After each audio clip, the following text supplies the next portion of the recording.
So, Allison, you are planning on pulling it. Yes. And they know, and they're good. Okay. Excellent, excellent. Okay.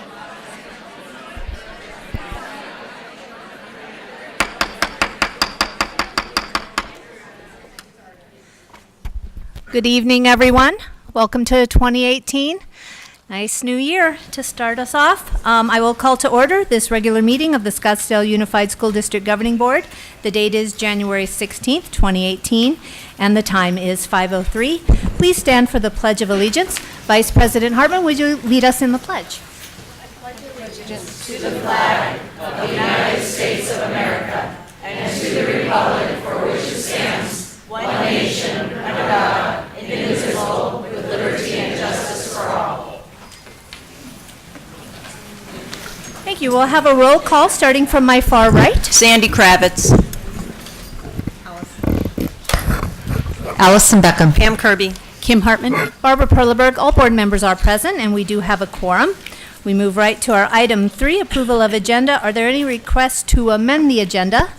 I believe we have some items that we'd like to pull from consent. Is that correct? Board member Beckham? Could I please pull item N? Do I need to state what it is? That is the approval of the purchase of multiple commodities and services through the One Government Procurement Alliance, One GPA Purchasing Cooperative, correct? Correct. All right. Thank you. And Board Member Hartman? Did you have, no? Board Member Kirby? Sorry. We'll Thank swap you. those. I'd like to pull item O, approve the purchase of school buses through the Mojave Educational Services Cooperative Mojave contract. All right. Excellent. Do I have a motion to approve the agenda as amended? So Board Member Beckham? So moved. Do I have a second? Second. Thank you, Vice President Hartman. All in favor? Aye. Aye. Motion passes 5-0. We move next to item 4. The board president calls upon Dr. Birdwell to present recognitions and celebrations. And we are going to start with elementary with Miss Ibarra.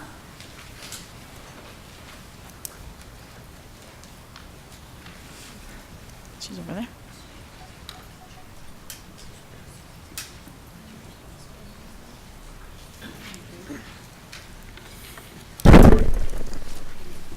Good evening, Madam President, Governing Board members, Superintendent Birdwell, Dr. Birdwell. I have one elementary level celebration to share with you today. I'd like to introduce you to the people behind the Scottsdale office of Primary Residential Mortgage Incorporated. Jeff Rooker is the branch manager, Dusty Rooker is the office manager, and Megan Augustine is the marketing manager. I'd like to ask if they would join me at this time if they are here. I'd also like to ask Mr. Martinez, the principal at Yavapai, if he would come up at this time. I'm guessing you're Jeff. Yes. Hi. Hi, Dusty. Nice to meet you.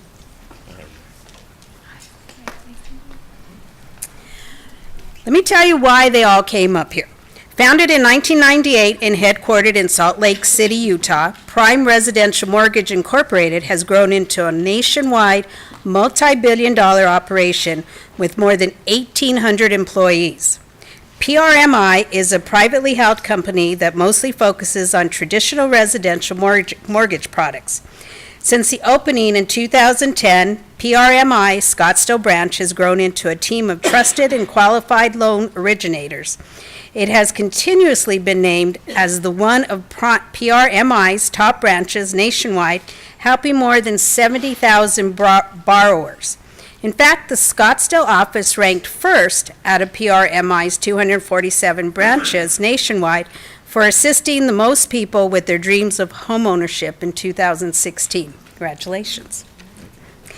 PRMI, though its giving network, has partnered with the Kids in Need Foundation to positively impact and empower children, families, and communities nationwide. Its mission is to help transform communities around the globe and to inspire and create real change to nutrition, services, and education. During 8 weeks last fall, PRMI Giving Network undertook what is called the Backpack Challenge to provide school supplies to low-income children. Every $25 contributed resulted in one backpack filled with necessary school supplies such as pencils, paper, and notebook. The goal was to raise at least $5,000 per office. Here at home, PRMI raised $5,027 for the Thunderbirds at Yavapai Elementary School and a fabulous event that was held right before winter break to deliver the backpacks to the kids who were very thrilled. I know that came up on our website. It was very exciting. The kids were all celebrating. So on behalf of the elementary, I would like to thank you for doing that for us. I'd also like to see if you would like to say a few words this time. This was a great honor. And going over those numbers, the only mistake we made is we didn't set our goal higher. So we've doubled it for 2018. We did. We doubled it for 2018. My parents are educators, so this really hit home with me, and just appreciative. Thank you.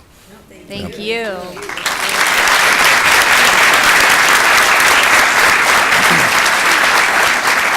Mr. Martinez, would you like to say something? Yes.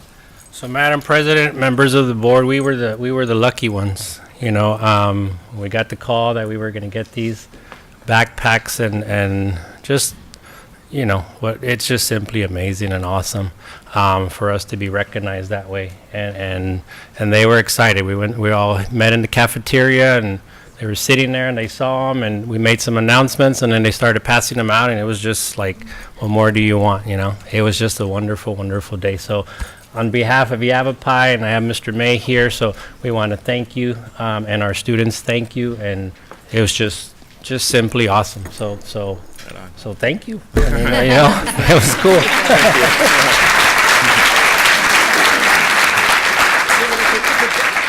Oh, right on. We're going to send you guys outside for a picture. So thank you again. Thanks again. Always wonderful when we have a local business who sees our students' need and then meets it, so we very much appreciate it. And their son was a graduate of Desert Mountain High School last year, so we appreciate that legacy. So at this time, I invite Dr. Johnson up for some secondary pieces.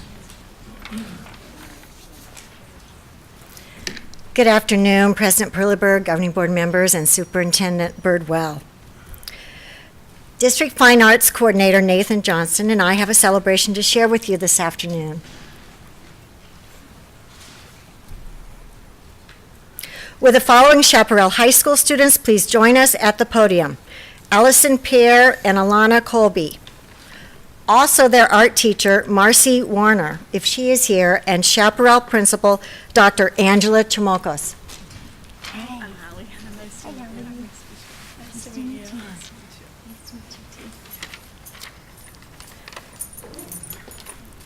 For the past 30 years, the Scottsdale Sister Cities Association has sponsored an art and writing competition for students in our community, aged 13 through 18.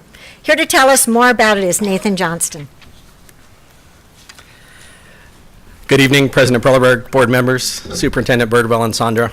As Dr. Johnson mentioned, the Scottsdale Sister Cities Association has offered the Young Artist and Author Showcase program for 30 years. Students submit pieces to thematic pieces to a professional jury for evaluation. And this year's theme, The Art of Diplomacy, showcases the importance of both institutional and citizen diplomacy efforts to achieve peace. We had 6 SUSD winners, and I'd like to briefly share with you about 4 of them and then introduce you more specifically to these 2 young ladies. Gabrielle Guzman is Carolee McGraw's student from Coronado High School, and that piece was Peace Across Borders. Gabriella received second place and a $125 cash award. Dasani Alvarez is Ann Wilkins' student from Desert Mountain High School with a piece entitled Conforming that received an honorable mention and a $75 cash award. Drew Dodge is another one of Marcy Warner's students from Chaparral High School with a piece titled Harmony, which received an honorable mention and a $75 cash award. And in the written or authorship category, Kyle Polin is Carolyn Herring's student from Chaparral High School with a poem titled The World's Game, which received first place and a $175 cash award in the writing category. And today we have Allie and Alana. Sorry. And I want to tell you a little bit about their work and with their own words. So Alana's piece titled Eyes of the City received third place in a $100 cash award. And as it was described, this piece represents the connectivity of humanity, other life forms, and the objects we create on the planet. It shows the relationships we hold within our cities as well, and the way that we build the diversity and the life living within cities. And that piece won third place and a $100 cash award. Allie's piece, The Future Puzzle Makers, received first place and a $175 cash award. And she described it as, on the surface, Future Puzzle Makers depicts 3 young children completing a 50-piece state flag puzzle. As a group, the 3 children must work together towards success. This chalk composition is a metaphor for the realities people are faced with in each aspect of their lives, whether participating in the workforce, advancing a personal relationship, or simply solving a problem. Let's give them a round of applause.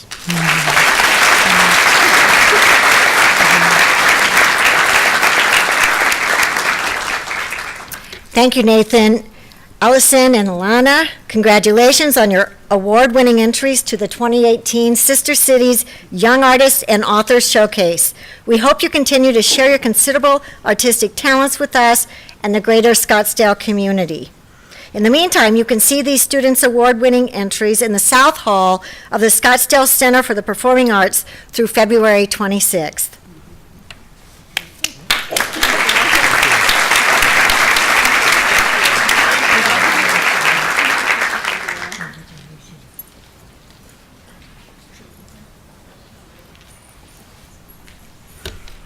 Here now is Dr. Steve Nance, Assistant Superintendent for Educational Services, with today's last celebration.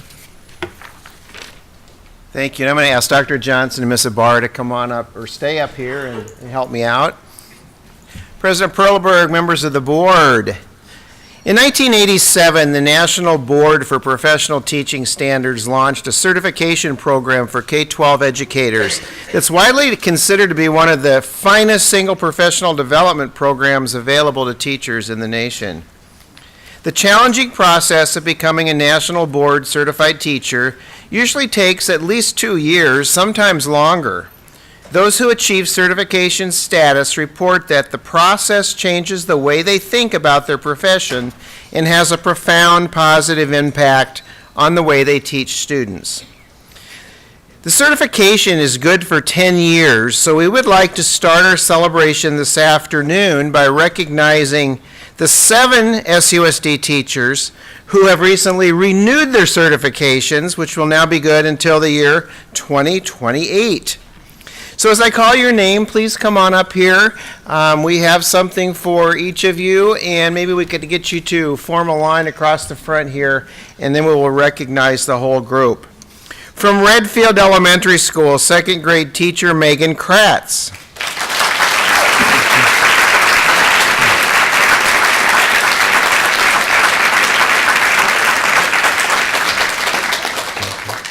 From Pueblo Elementary School, gifted teacher Alicia Majorson.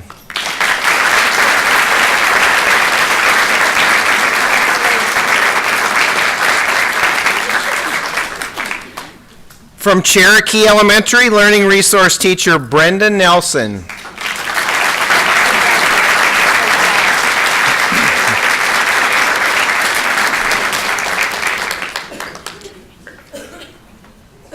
Also from Cherokee, 2nd grade teacher Donna Schieber.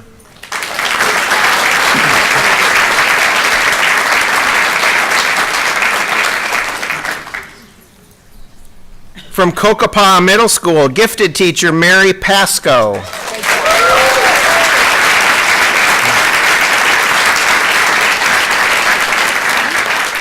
And we have 2 teachers who are renewing that were not able to be here this evening. Allison Bosworth, who teaches 2nd grade at Hopi, and Jennifer McCall, who teaches biology at Chaparral High School. Let's recognize them.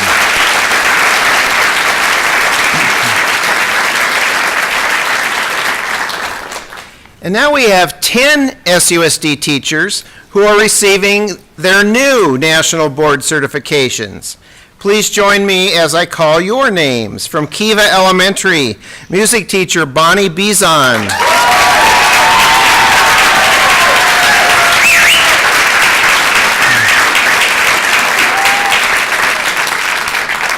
From Laguna Elementary, first grade teacher Christina Deball.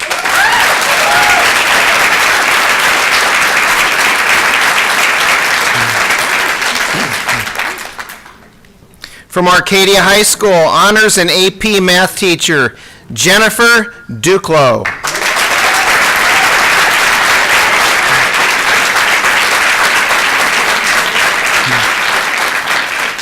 From Cochise Elementary, first grade teacher Patty Malley.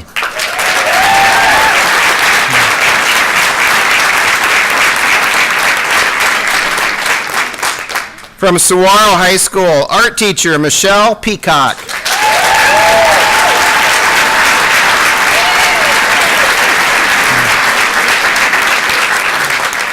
From Desert Canyon Middle School, 8th grade social studies teacher Heather Robinson.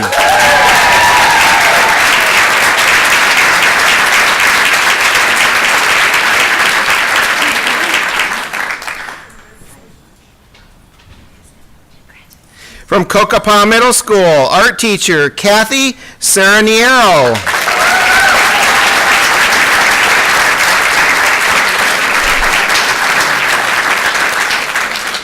From Desert Canyon Elementary, physical education teacher Julie Sparks.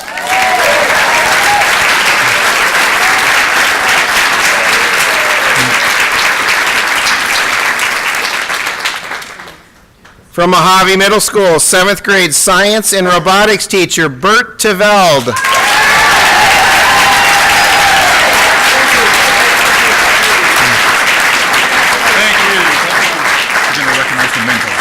We will.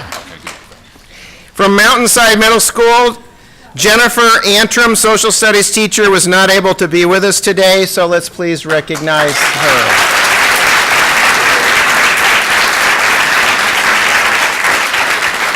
Now, there's a little bit more to this. The certification process is challenging, and taking it on while also teaching full-time is a major commitment.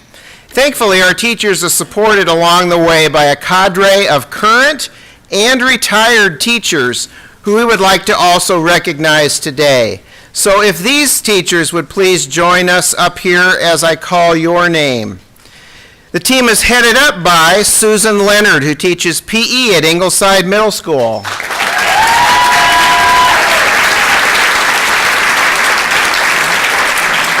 There you are.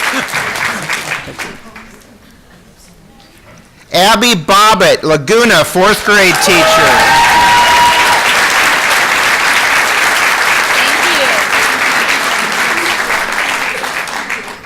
Cochise, 1st grade teacher Tammy Andreas.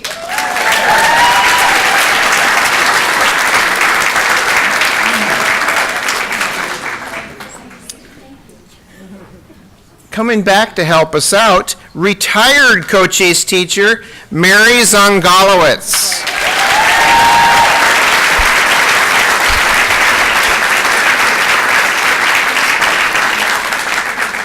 Retired Copper Ridge teacher Bobby Faulkner.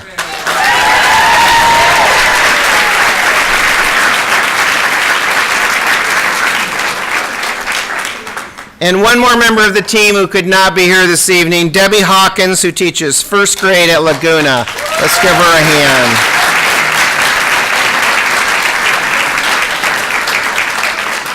So thank you, everyone, for joining us today and for the passion you have to educate all of our students in this district every single day. We're grateful for everything you do. Congratulations.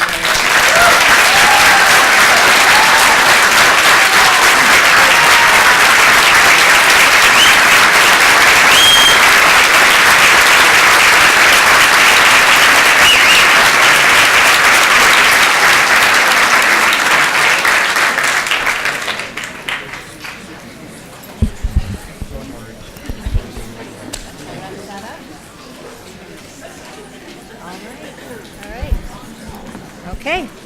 Tough act to follow, but thank you all. Wonderful. We move on to item 5. We call upon Dr. Birdwell to present the superintendent's comments. Well, we are truly in a new year. Interesting enough, it's passed quickly. But these are also very interesting times that we are in. You know, we're experiencing a culture that lacks civility. We find ourselves being bullied online, cyber attacks, personal attacks, harassments of a district that is truly focused on learning. And meanwhile, we have a media that has been promoting stories that have very little merit. One might even define it as fake news. It seems that there has been politically motivated individuals who would like to shift the focus of the Scottsdale district away from accountability and learning. And these individuals like to take a single fact and create a fairy tale. And in that fairy tale, they like to misrepresent the truth. Well, I wanted to make a statement tonight to assure the community and the governing board that as we move forward in this critical time, we will remain focused on our students and our employees, aligning our resources to the classroom and teachers' pay. You may have seen the governor's recent event. We stood behind him as Superintendents United in bringing dollars back to the schools so that we could see teacher increase in pay. And if that plan moves forward, we will be very excited to put those initial dollars in the pay of our teachers, supporting the great work that's going on. And as you saw a few minutes ago, you saw some wonderful teachers who have dedicated many, many hours to raising expectations. So we in Scottsdale continue to put our students first and look forward to the future. As the new year provides us an opportunity to lay out what we want to achieve in the next 12 months, even more focused in the next few months, we want to wrap up the employee handbook. We know that's a critical component for our employees to understand that we do support them.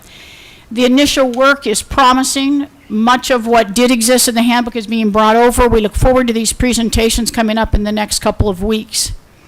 We do have an outstanding teaching force here in Scottsdale. We want to make sure that we continue to support them as they continue to support our students. As we resume this semester, we will continue to have coffee with the cabinet, having those updates on finances and educational issues and political issues that are occurring both inside our district and outside. Why do we have those meetings? To create clarity and communication. Also want to acknowledge a couple more individuals. This Friday, I should say, at Arcadia High School, we do have that wonderful moment of the district spelling bee. If you've never been to one, please attend it. It is exciting. Our young people get very excited about it. One of the hardest moments ever as a superintendent is judging the spelling bee and watching the disappointment on that child's face if they misspell that word. But please join us and be a part of it. Also want to congratulate the robotics team from Kiva and Yavapai Elementary Schools and Kokopah Middle School and Cayenne Traditional School. They took part this past weekend in the first Legos League State Championship held at ASU. The mission and projects this year dealt with the use, the movement, and the storage of water, and the students came up with fascinating solutions to the current water issues. So Yavapai Thunderbolts finished second in the 92 team competition, and we should congratulate them out of 92.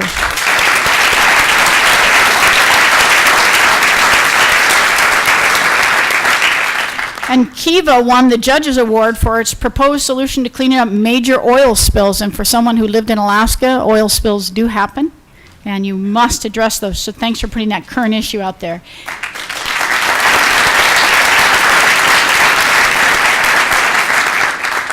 And Cheyenne won an Innovative Solutions Award to the campus water tank storage facilities issue. So again, congratulations to all three schools.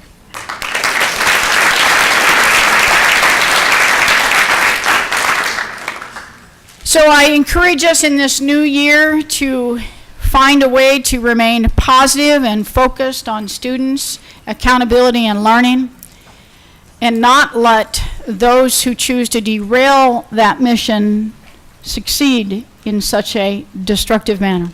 Thank you. Thank you, Dr. Birdwell, for those comments and your dedication. We will move directly to our item 6, information discussion items. Item 6A, 2017-2018 School Continuous Improvement Plans is first up.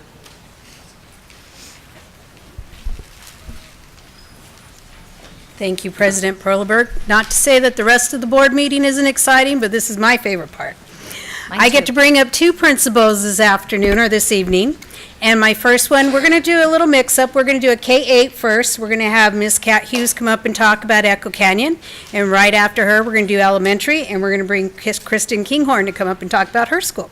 So at this time, if Miss Hughes would come up, that'd be great, along with some of her staff members.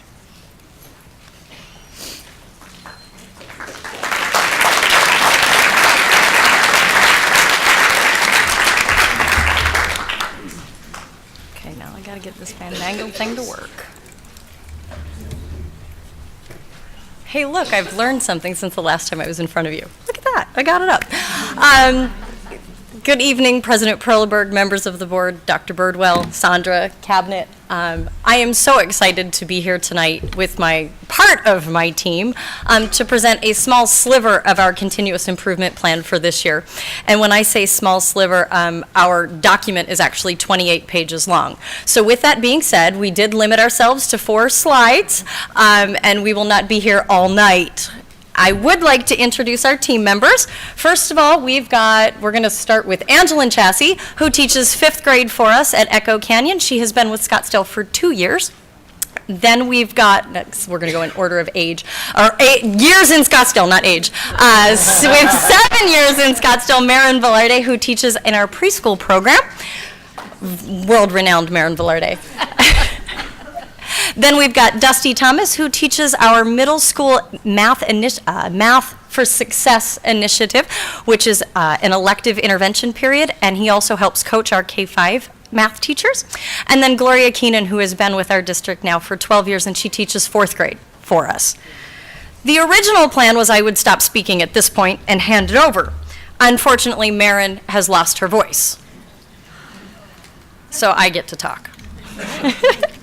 So we started our continuous improvement plan for this year at the end of last year. We really said we needed to have goals with a focus. And we started with our Title I Comprehensive Needs Assessment, the CNA is what we call it. And it's rather lengthy, and we had every single teacher complete it on our May early release. Then, over the course of the summer, our Title I leadership team, in conjunction with our teacher instructional leadership team, picked apart that data with a fine-tooth comb. We also went through our student achievement data, both our benchmark and our AZ merit, with a fine-tooth comb. We took the feedback from our district walkthroughs as well as walkthroughs that we have done as site administration as well as our leadership team.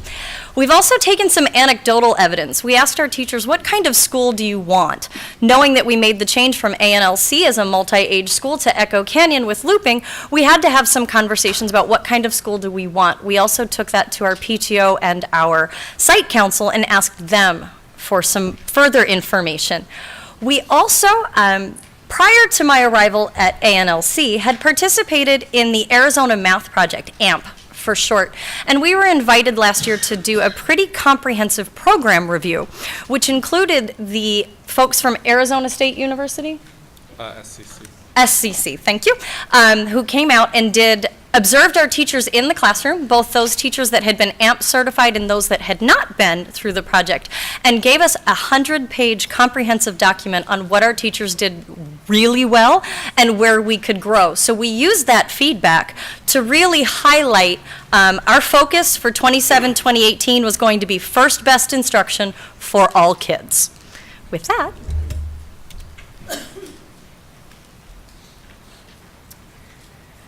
good evening, board members. I will briefly go through the systematic changes that we made as a school once we looked at the data together. So the first thing that we looked at was, of course, going from a multi-age to a looping school. That was decided as a community. Teachers had feedback, parents had feedback, and even students had their feedback as well. So altogether, we decided to switch from multi-age to a looping model. I can speak for myself in saying that last year I was a 5th and 6th grade multi-age teacher, and my 5th graders went to a different classroom and to a different teacher for their math instruction, where my 6th graders stayed with me, and I can say that changing to the looping model and having my students in the classroom with me for all subject levels has really allowed me to really see their progress and their growth, and has also allowed me a fantastic opportunity to reach out to the families if I ever see any intervention needs or any enrichment needs. So that would just be a personal side story for our looping model.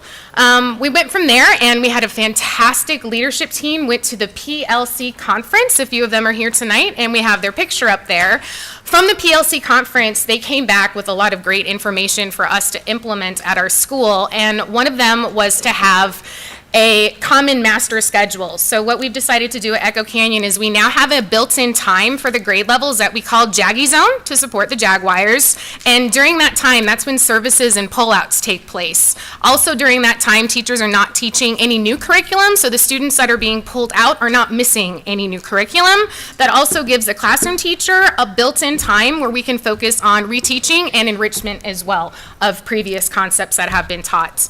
Another great strand that came out of our PLC conference was also for us to have an actual data room. We held PLCs last year in our conference room, but that meant that every single grade level that came in for their PLC, the data was having to go up, come back down. We were using foam boards. It was a little bit informal. Whereas this year, we actually have a classroom with the data boards up. All teachers can see it across the board, and that is our common meeting place for our PLC now. And the last one was that we took a look at our attendance from last year, and we did realize that there was a need to make some improvements. So as a school, again, with parent feedback, community feedback, we use Meet the Teacher Night, we use parent-teacher conferences. We just really decided to reach out and talk about accountability and how important it is to have our students in the classroom. And our counselor also has been working full-time to keep accountability up at our school. And I can say that just for me personally, I have seen a huge improvement. I was missing anywhere from 5 to 6 kids at my classroom at some times, and I can tell you this year I am maybe missing 1 every month. So I've got a full house, and that's awesome. So those were our systematic changes.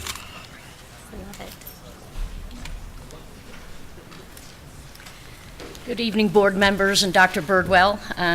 This is really nice to be up front talking about Echo Canyon. It is a great place to be. I'm one of those teachers that, you know, if you give me the place to be with kids and do it well, I'm going to stick with you. And I'm going to retire in a year or two, and I'm going to hang my jersey at Echo Canyon because it's such a great place. But what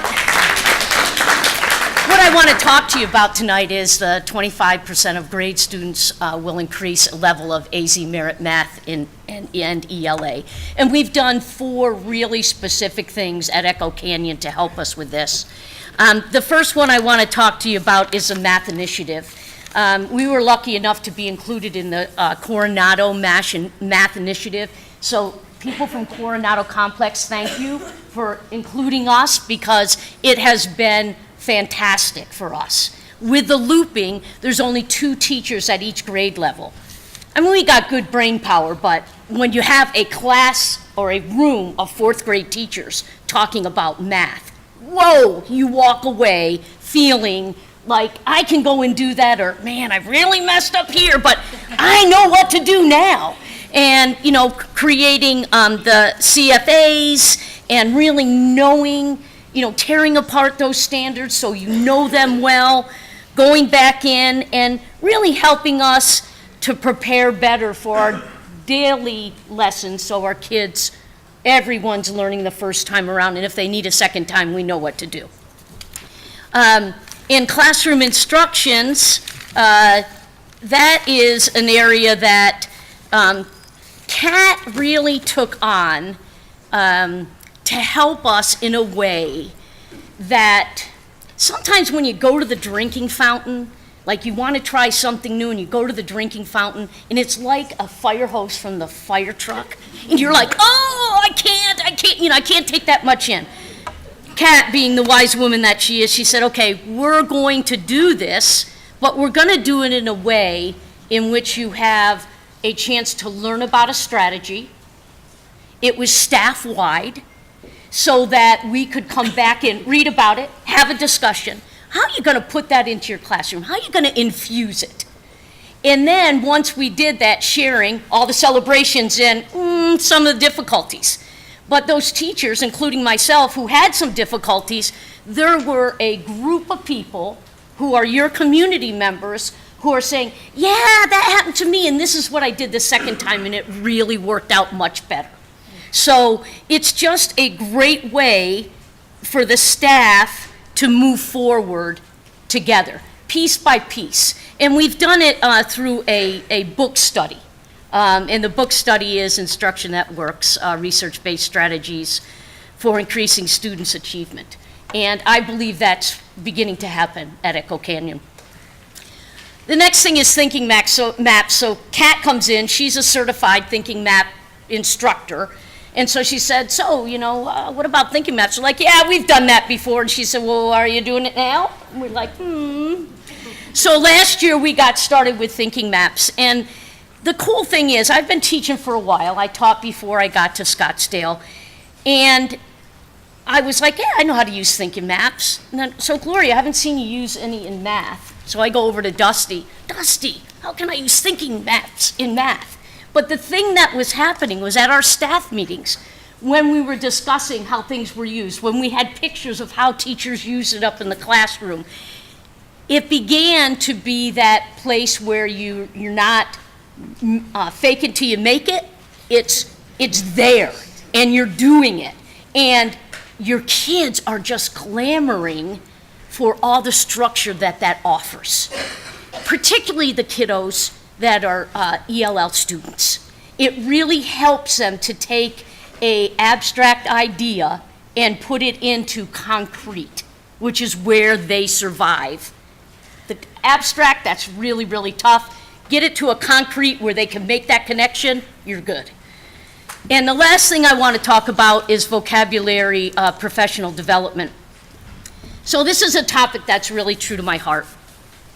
We're a Title I school, and we have 49% of our students who are either on free or reduced lunch. That means we have a large percentage of students who are in poverty. Children coming from poverty families arrive at kindergarten hearing 30 million less words than their peers who come from middle class or upper middle class or top class, okay? 30 million words. Oh my gosh, that is a huge gap. So what do? We have these kids coming in here without that, the word acknowledgement, what words mean, the development of words. So what we decided to do is that was a question that we had to address at our school. So we began last year using our professional development time addressing this issue. We are using the book Making Words Real by Joanne Billingsley. And some of the vocabulary strategies you would see if you came to Echo Canyon is vocabulary magic using card sorts and trailers. For the students who are pre-readers or ELL populations, the modified vocabulary magic. Vocabulary in a bag, tagging words to objects, again, making that connection for kids.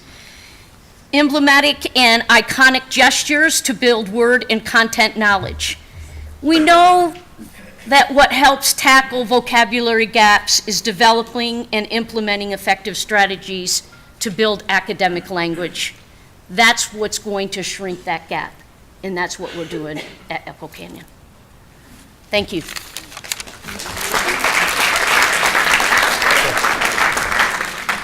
Thank you, board members. I am talking about the last part of our strategy here, which is improving questioning at our campus. One of the things that I learned through the AMP training that we went through and we discussed at our PLC conference was the importance of questioning. If you look at Hattie's effect size, you will see that there are many of the effect size strategies that include questioning. For example, classroom discussions, cognitive task analysis, self-questioning and problem-solving teaching. All of that has a effect size greater than 1.5 times a school year. And all of that requires some kind of questioning. So we decided that questioning would be a very important thing to focus on. So we looked at the rigor relevance framework that involves A, B, C, and D quadrant questioning, and we decided to focus this year on making sure our students are using up to 4 of those types of questions in every lesson. We're starting with math, and we're moving to all content areas. For those of you who don't know, a quadrant C question is a question that is higher in rigor. Think Bloom's, thank you. Think Bloom's, those higher Bloom's words. And then quadrant D includes all those higher rigor questions, but it's also allowing students to access it with something that means something to them. So a personal connection to that kind of question.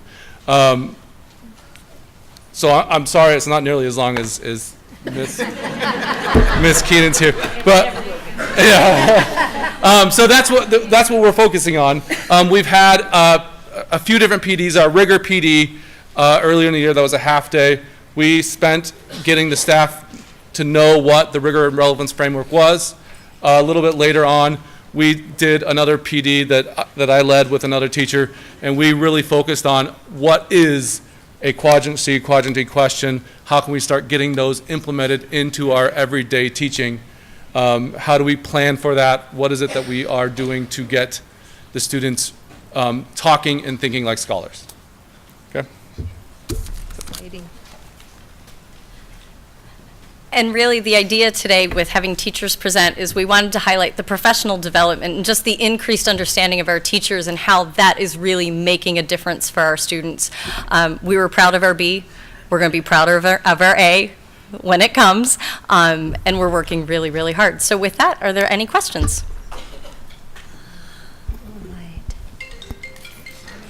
Someone's calling in. Phone a friend. They just saw you, though. Like, good job, Mara. Board Member Hartman. Thank you. I don't have a question right now, Ms. Hughes, but I did want to just commend you and the educators that are here representing the rest of the educators tonight.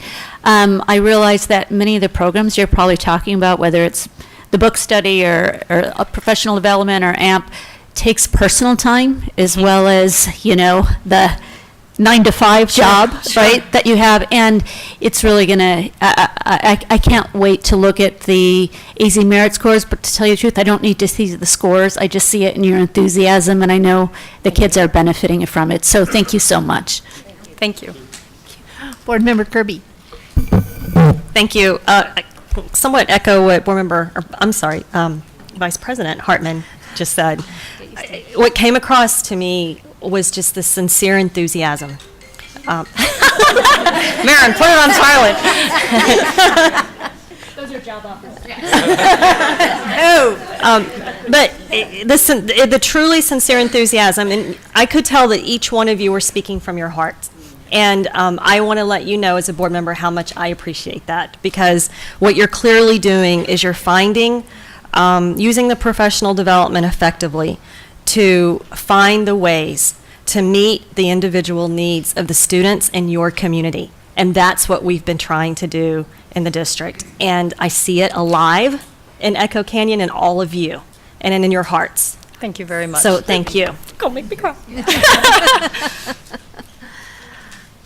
All right. Any Well, other thank you. comments? Well, I'll just reiterate. Yes, these presentations are truly our favorite part of these board meetings, and to hear our teachers and our educators and our school leaders talking about their collaboration and their professional development and how they're growing and learning, and that's affecting the growing and learning of their students. It is why we're all here. So thank you all. Keep up the great work. Echo Canyon's got an exciting future. Thank you. All right. Good job, team.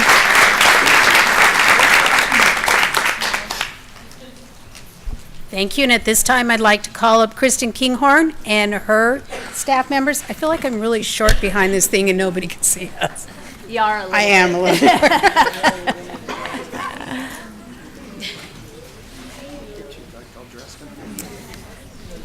Oh my, Desert Canyon, there we are.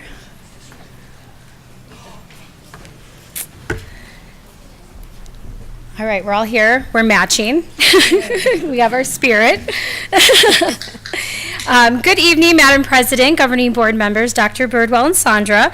I am Kristen Kinghorn, principal of the amazing Desert Canyon Elementary, and I am excited to share with you our continuous improvement plan tonight. I am honored to be joined by my wonderful Dean of Students, Mr. Eric Hedrick, our instructional leaders, Ms. Michaela Solway, Ms. Katie Honeycutt, Ms. Holly Hooley, and our new National Board Certified PE teacher, Ms. Julie Sparks. So I'm so happy that they're here to join us tonight. Tonight, the six of us are going to walk you through the goals we as a staff have set for our school and what we are doing to work towards them.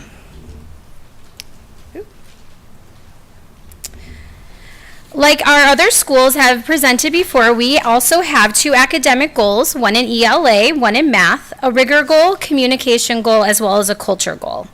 The way we have set our goals up is not only as a SMART goal, but we are looking at what we call Plan, Do, Study, Act cycle. This cycle allows us to progress monitor where we are at different points of the year, as well as our specific measurable interventions that we are doing in order to accomplish our goals. Our first academic goal in ELA states our 3rd through 5th grade highly proficient students will maintain highly proficient, and 25% of all other students will increase from one level to the next in ELA as measured by AZ Merit. When we looked at our data from 2017 AZ Merit assessments, as well as benchmark assessments and writing assessments that are done throughout the time of the year, we saw that writing was definitely an area of focus and an area of need. We believe if we increase our writing scores, students will move scoring levels in AZ Merit. As a leadership team, we sat down and looked at what each grade level is doing with writing and saw professional development is where we needed to start. And I'm going to turn it over to our 4th grade teacher, Ms. Holly Hooley, so she can explain what we are doing with our writing professional development. Thank you, and good evening. We are starting our professional development with Mrs. Diane Murphy. She's come once, and she will be coming several more times during the year. She comes before school, and we meet with her. She does a training, and then throughout the day, she meets with each grade level and can answer specific questions or address any specific needs that we have at our grade levels. She has been instrumental through the years in helping me develop my writing program, which includes fully developed pieces, quick writes, journaling, and reflections.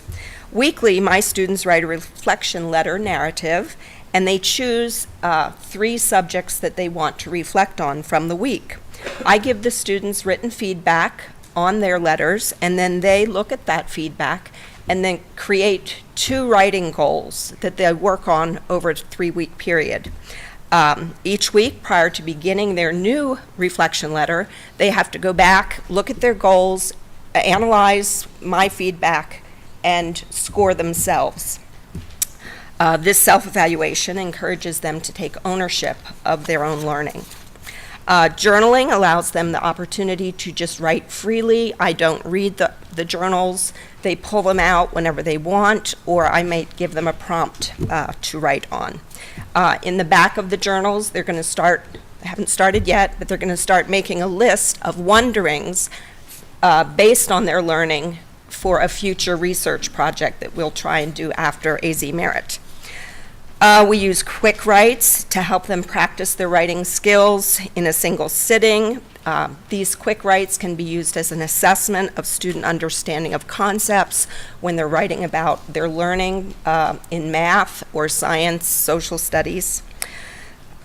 With informative and expository writing, students have to have knowledge of whatever it is they're writing on first.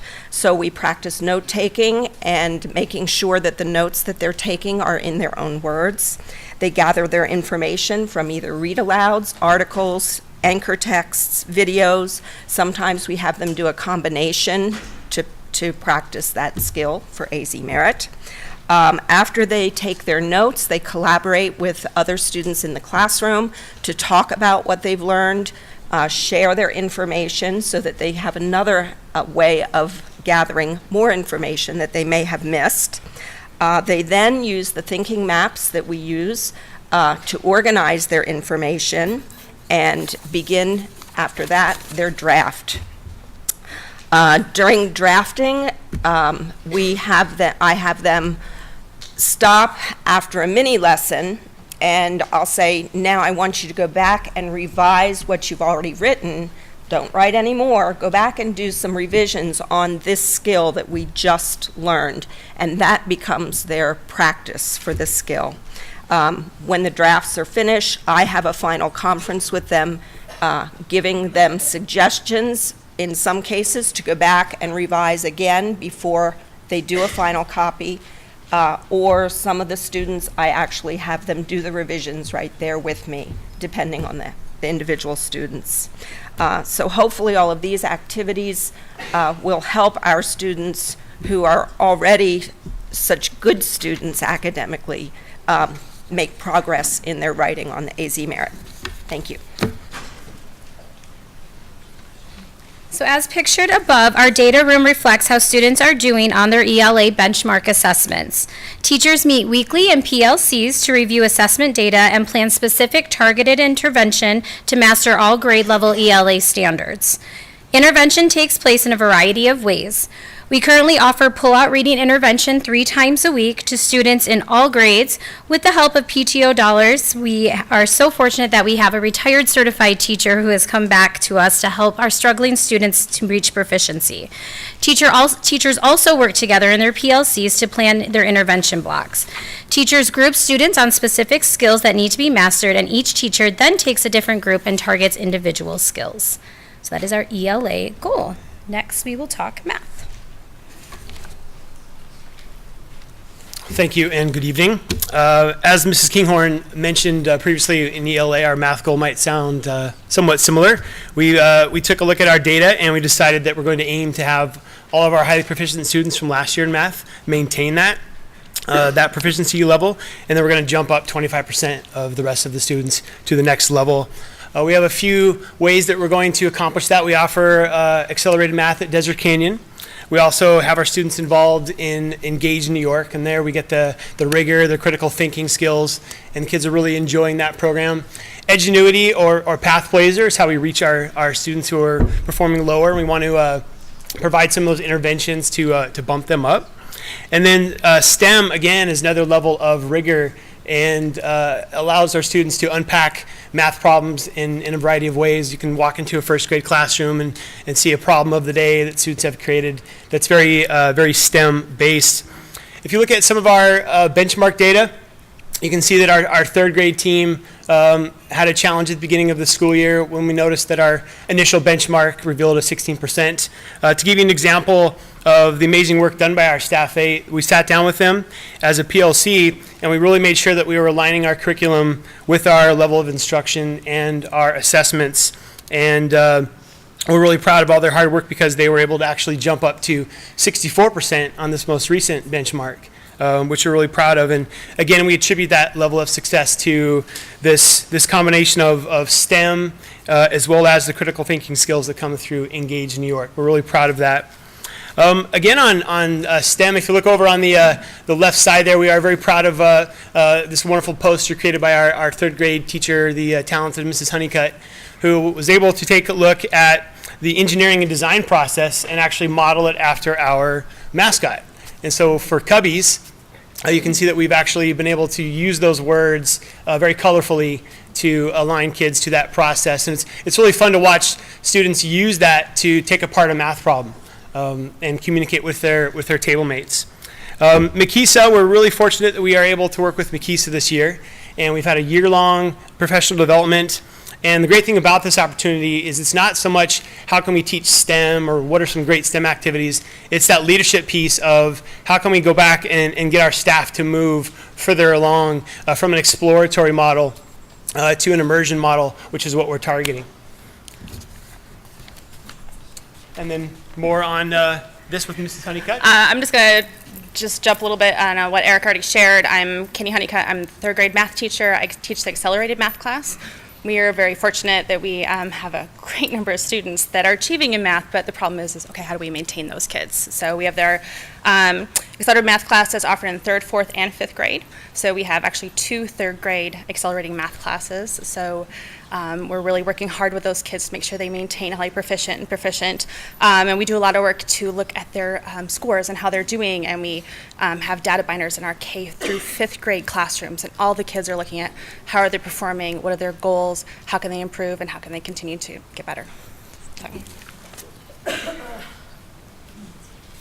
Thank you, Ms. Honeycutt. Our next goal is on rigor. When we met as a team to develop our goals, we determined a path we all wanted our teams to be on. This included that each team would identify what we call priority standards. And these are standards that are necessary for every student, 100% of the students, to master to ensure success in the next grade level and beyond. Once that is done, teams work together to develop SMART goals on their priority standards, create common formative assessments, and create proficiency scales. This work has been supported by the district-level professional development that took place in November as grade levels from the Desert Mountain learning communities and other communities throughout the district met to identify those priority standards. We're happy to say we were right on track with where our other teams were. So currently in PLCs, teachers are spending time creating common formative assessments and utilizing our district online system of school cities so that we have instant feedback and can plan intervention and enrichment groups based on the results.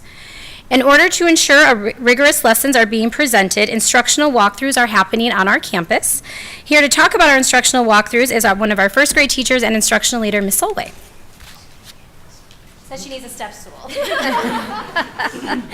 Very nervous. Good evening. As Kristen mentioned, we have been working collectively in PLCs to identify priority standards and create common formative assessments.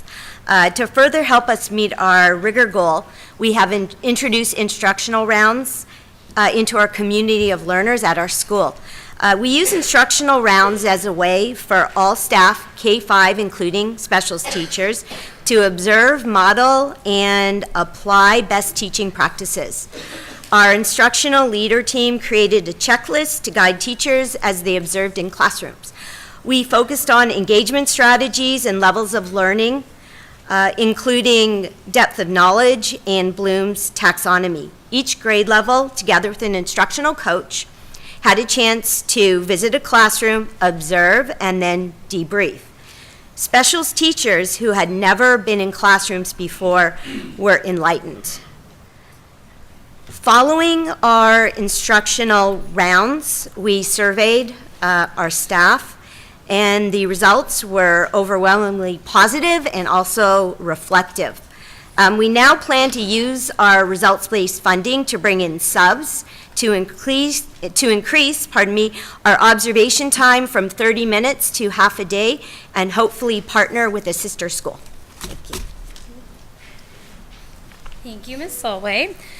And pictures above are pictures of our checklist to the right of what teachers were looking for when they did instructional rounds. So we were guiding them on what they should be looking for, and each teacher had a folder that went with them that talked about the levels of engagement, depth of knowledge, so they had keys as well, and we're writing down, so we had feedback to reflect when we debriefed.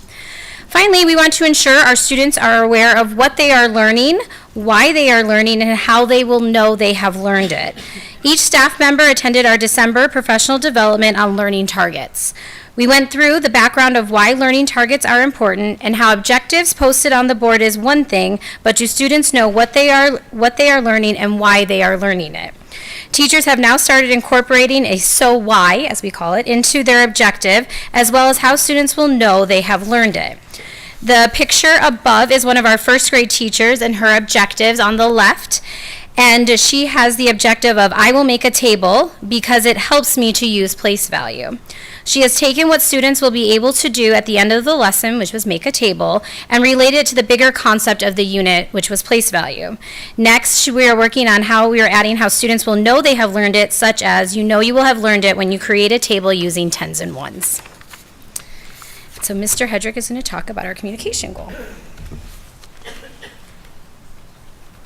And this particular goal we value heavily because we want to increase our overall enrollment by 5% by the end of this school year here. Going into next year through May here. And you can see that we have quite a few ways to do that. We have a great monthly newsletter that we put out. We We have a campus chat where family members are invited to come and take a quick look at Desert Canyon, but also hear from our PTO and some of the other essential pieces of our team. Mrs. Kinghorn and I give weekly tours every Wednesday, which we're really proud of, and we can have a chance to hear the questions of the day and see what families are interested in, and then also point them in the right direction as to what we can offer as a school. We have a lot of great night events, lots of community events. Again, we have a wonderful PTO that we're really proud of. You can see up there an example of our one of our Mandarin events that we call the Mid-Autumn Moon Festival, which is a great draw. One of the things that we noticed a few years ago was a slight dip in some of the enrollment that we had at Desert Canyon. And so we took a look at what we could do, and over the past 2 years, we realized that we are now retaining more of our students, our current students as well. And a lot of the things that we attribute that to are the growth from our early childhood programs, which some of them actually have a waiting list now, so we're really proud of that. I have some tour folders for you, so I'll give those to you at the very end. We also offer some Mandarin detailed information as well. We're very proud of the growth that our Mandarin program has received as we take our first year of kindergarten immersion and next year add a first year of first grade immersion. So we're really proud to see that growth.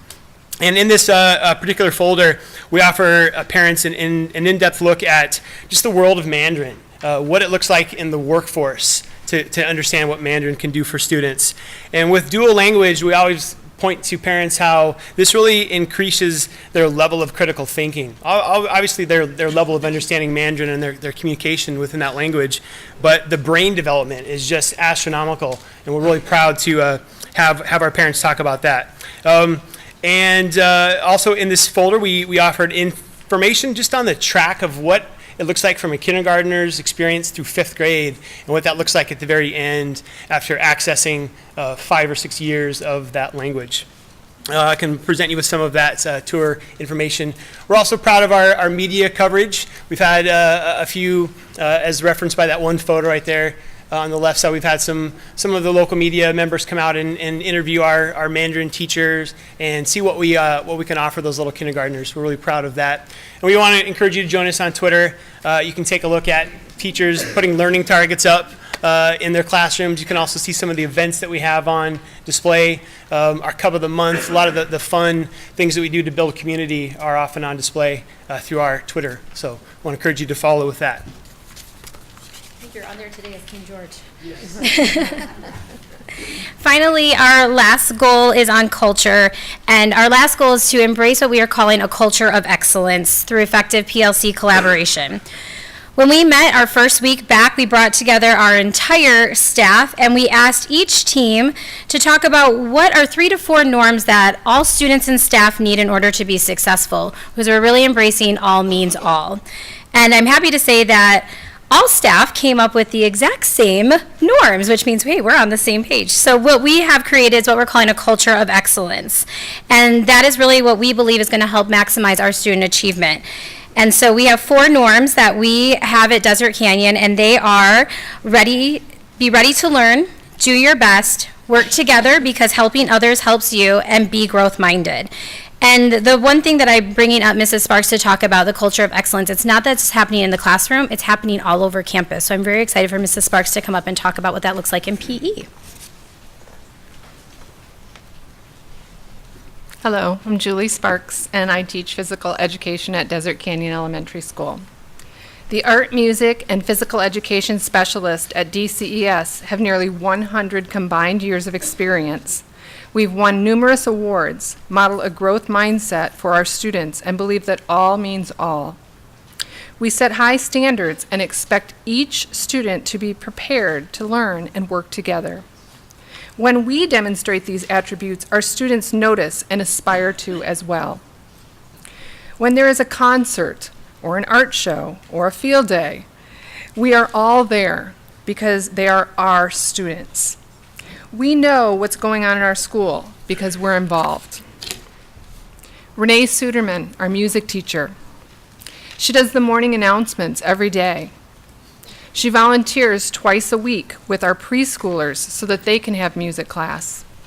She has an entire wall dedicated to academic vocabulary.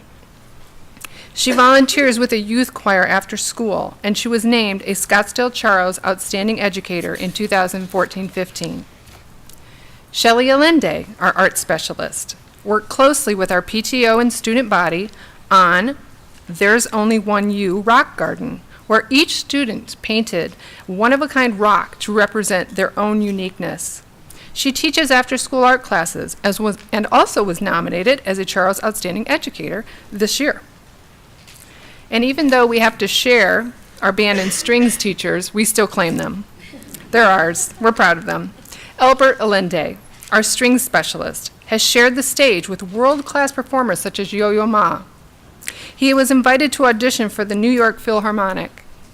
He wrote and performed music for Wiley and the Hairy Man at the Fringe Festival in Edinburgh, Scotland this past summer. Molly May, our band specialist, graduate of SUSD, proud of that.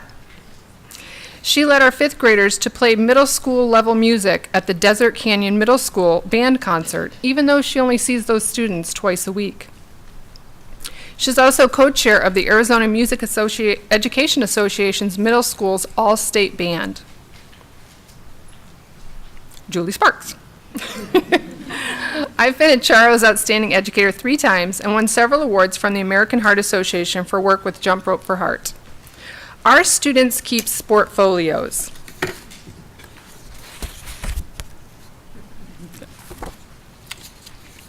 They set fitness goals in PE, monitor and adjust them. We use photographs and videos of our student athletes so that they can make self-assessments and provide peer feedback, because helping others helps them. From a kindergartner taking the hand of a special needs peer to help her hold a beanbag, to the fifth grader who asked me if I thought he could be in the Olympics for swimming one day. We celebrate and support each student because all means all.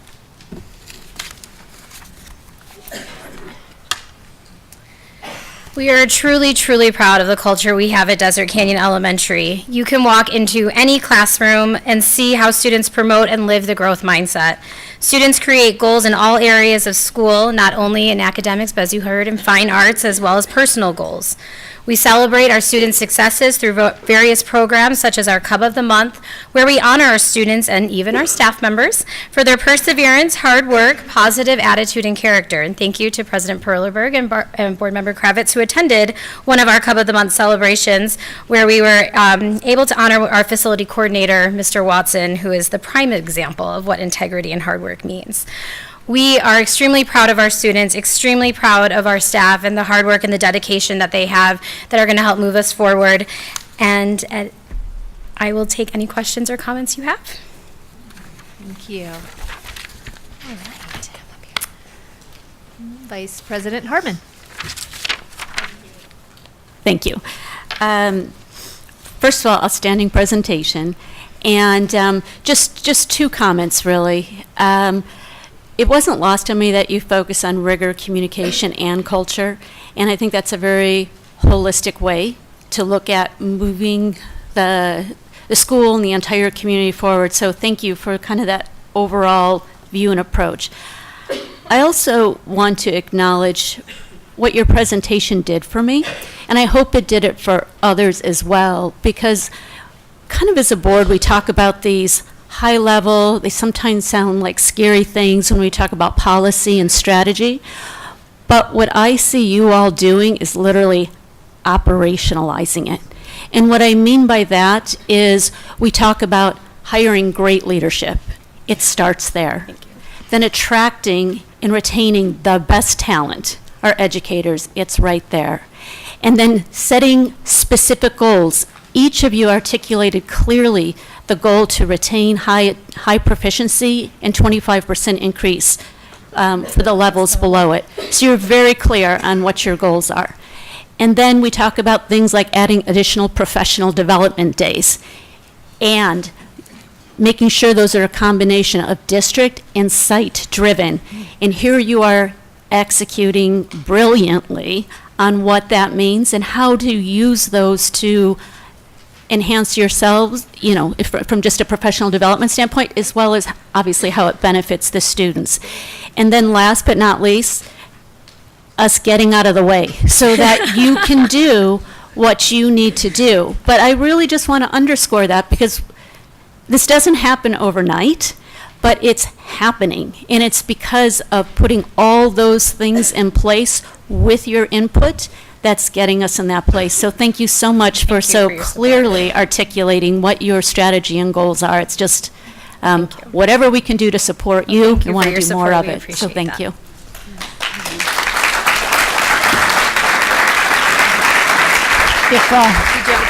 If I might, and I would be remiss as a former English teacher if I didn't say this, thank you for teaching the true process of writing at such a young age, because that really is a life skill to go with these students for the rest of their life. So what you are doing is changing their lives. And I was so excited to hear you actually articulate that process wonderfully. So thank you so much. And that was not to say that the rest wasn't great. I just, as a former English teacher, touched my heart. Thank you.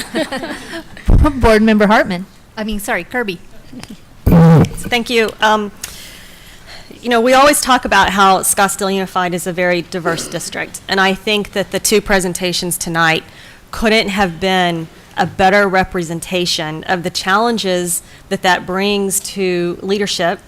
And both presentations tonight punctuated the importance of allowing each school and encouraging each school to define what their priorities need to be to meet the needs of their communities.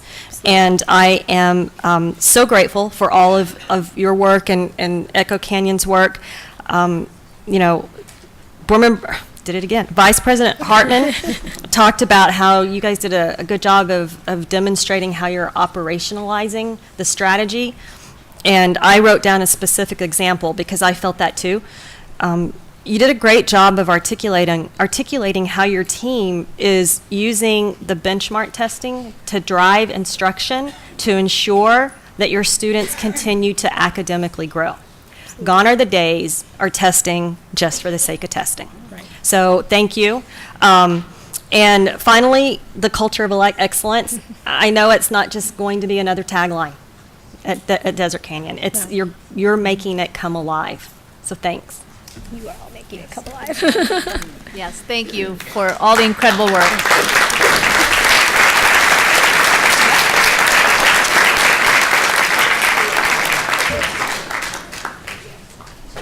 I'll let Eric pass out his.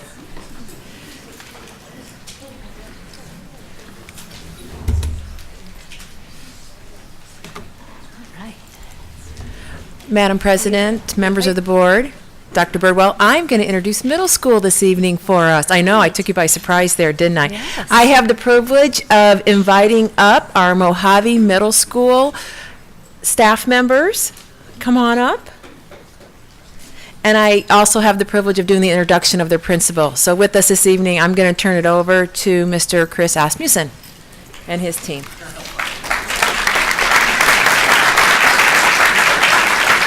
Thank you, Dr. Sitton. Good evening, Madam President, members of the board, Dr. Birdwell, Mrs. Como, Cabinet, community. My name is Chris Osmus, and I'm the proud principal of Mojave Middle School. And let me introduce my team that came up with me. First, Molly Simpson is our co-president for PTO. We have with us Vicki White, who is one of our teacher instructional leaders as well as a social studies teacher. We have Ann Waltz, who is one of our Title I specialists working in the area of reading and writing, helping students with their vocabulary, and then also an 8th grade honors language arts teacher. And Rachel D'Souza, who is our Title I specialist, but the most appropriate title is math guru.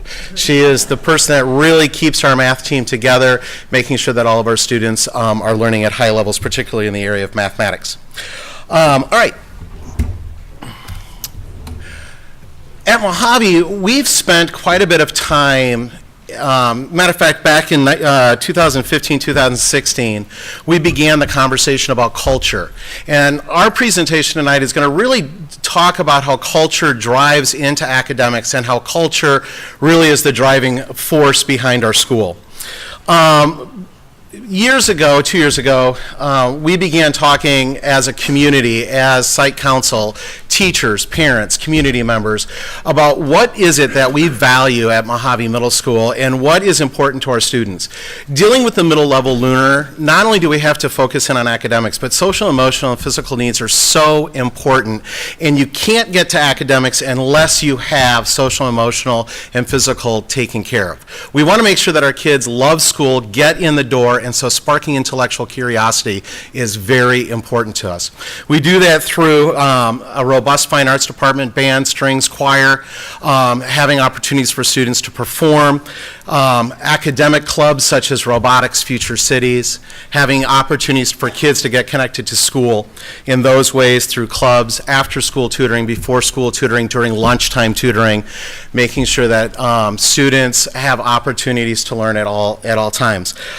We have a very robust sports program, so it might be that it's the tuba that gets the student in the door. It might be softball that gets the student in the door, but we focus on these 5 things to get to the area of academics. All right, culture starts with our staff. Right here in the shadow of Camelback Mountain is our faculty, all dressed in their alma mater wear. We have periodic days throughout the school year where we are dressed in the college that we attended, because it's the conversation that might start about ASU basketball or Wisconsin football that leads to, where are you going to college? What are your hopes and dreams and aspirations? Setting that culture that all students have the opportunity and the ability to attend college and university should they choose that. It's about building relationships with kids. We often talk about rigor, relevance, and relationships, but we have it backwards. We have to talk about building relationships with our kids, making sure that teaching is relevant, and then we can push as much rigor as we want. But we've got to make connections with boys and girls in the hallways, having conversations and meeting them at their level. Many of our teachers are coaches after school. Many of our teachers sponsor the clubs. Many of our teachers are involved in tutoring. After school tutoring has 2 teachers that are there certified to help in the area of mathematics and language arts. So by having teachers seeing kids outside of their classroom, seeing them in other areas of our building, we can build those relationships. We can then make our lesson plans relevant to the lives of our kids, and then, once again, push the rigor.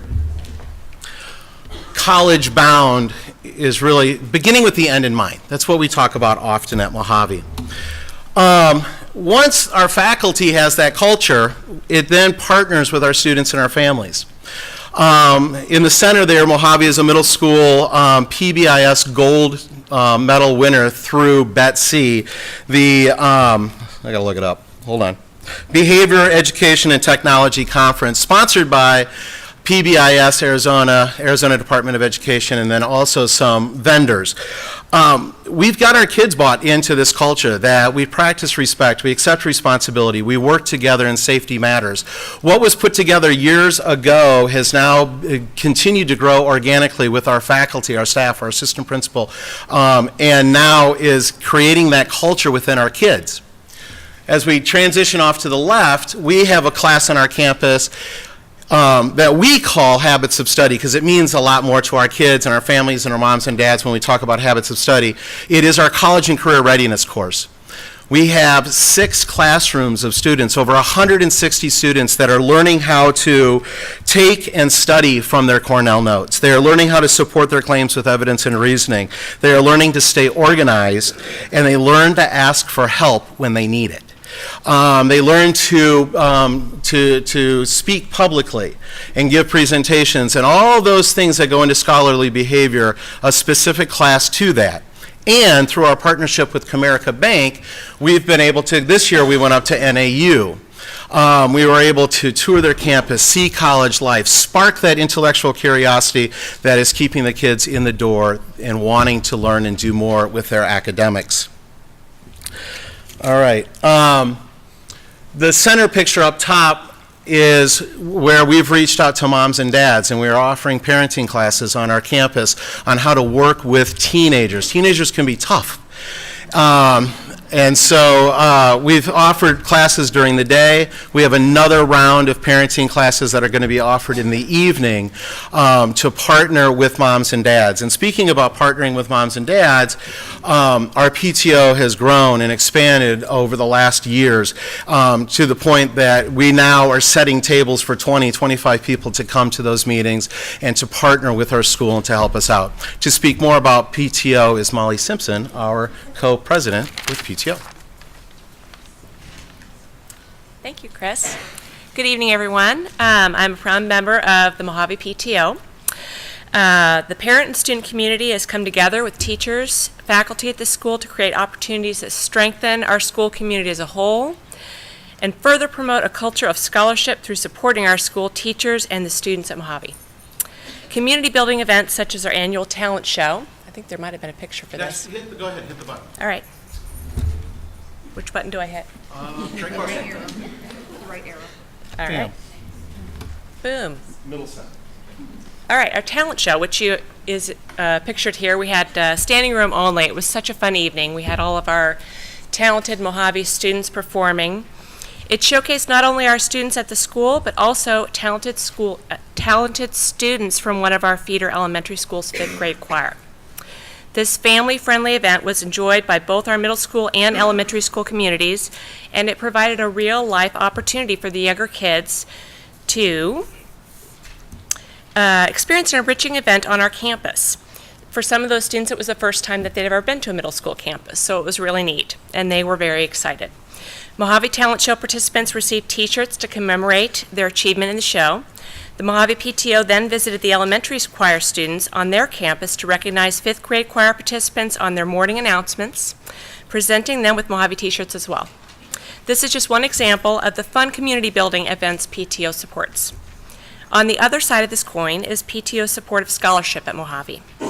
This year, PTO has purchased novels for our ELA program, provided funding for reeds and instrument repair to our band program, provided funding for sectional coaches to our strings program, as well as funding for choir accompanists, funds for a total of 3 band, strings, and choir Disneyland Performance Scholarship field trips, funding supporting STEM and robotics, and more. PTO supported teacher trainings through purchase of sub-days, as well as the purchase of Vocabulary Magic, which we're very excited about, and other supplementals. Mojave PTO is also proud to support a scholarship banquet this spring, where students making honor roll or principal's list for 3 subsequent quarters will be recognized. Through collaboration with Mojave families, cooperation with other schools in our complex, and the dedication of the Mojave teachers and staff, the awesome volunteer community that is the Mojave PTO are grateful to be a part of the culture of scholarship, as well as creating opportunities to make the middle school experience fun and engaging. Thanks. The other pictures that are listed here, off to the left, we have the robotics competition that took place at Mojave. We had 30 teams that were competing, many out of Scottsdale Unified. We had other charter schools, private schools there as well that were on our campus seeing what we do. And what they saw is they saw high school students mentoring and running that entire event. It wasn't Mr. Tavelli that was totally involved, but what it was Mr. Tavelli supporting high school students who were supporting middle school students. So a mentoring. Mojave, we were there. We wanted to get to state as well. We didn't get there as competitors. We got there as mentors to the Kiva team. And so it's building that mentorship from high school to middle and middle to elementary. And off to the right, what we see is that is infectious. That concept of mentoring. So now our Pom and Cheer team is inviting the little ones in from the elementary school to get connected to middle school by being involved in Pom and Cheer camps held on our campus, mentored by middle school students. Like my colleagues, like my sister schools, we too have academic goals where 90% of our students will stay up if they were highly performing. Last year, we want 90% of those students, we want 100% of our students. highly performing this coming year. And we have a goal to move up 20% of our students in English and language arts, similar to our sister schools. We're doing that by building a culture of collaboration with our teachers. Again, you've heard my colleagues speak about professional learning communities. We too have developed that culture within our campus. I'm going to ask Vicki White to come up and talk a little bit about our professional learning communities at Mojave. Good evening. As Mr. Osmussen said, we really believe in building a culture where we all work together, and part of that has to do with the staff working together as well, with the students in mind and their growth and their progress and their social emotional well-being as well. So about 2 years ago, we started a PLC process tentatively, but with determination, and we started just by meeting and talking about what could we do as PLCs, what are some of our goals, what do we want to do.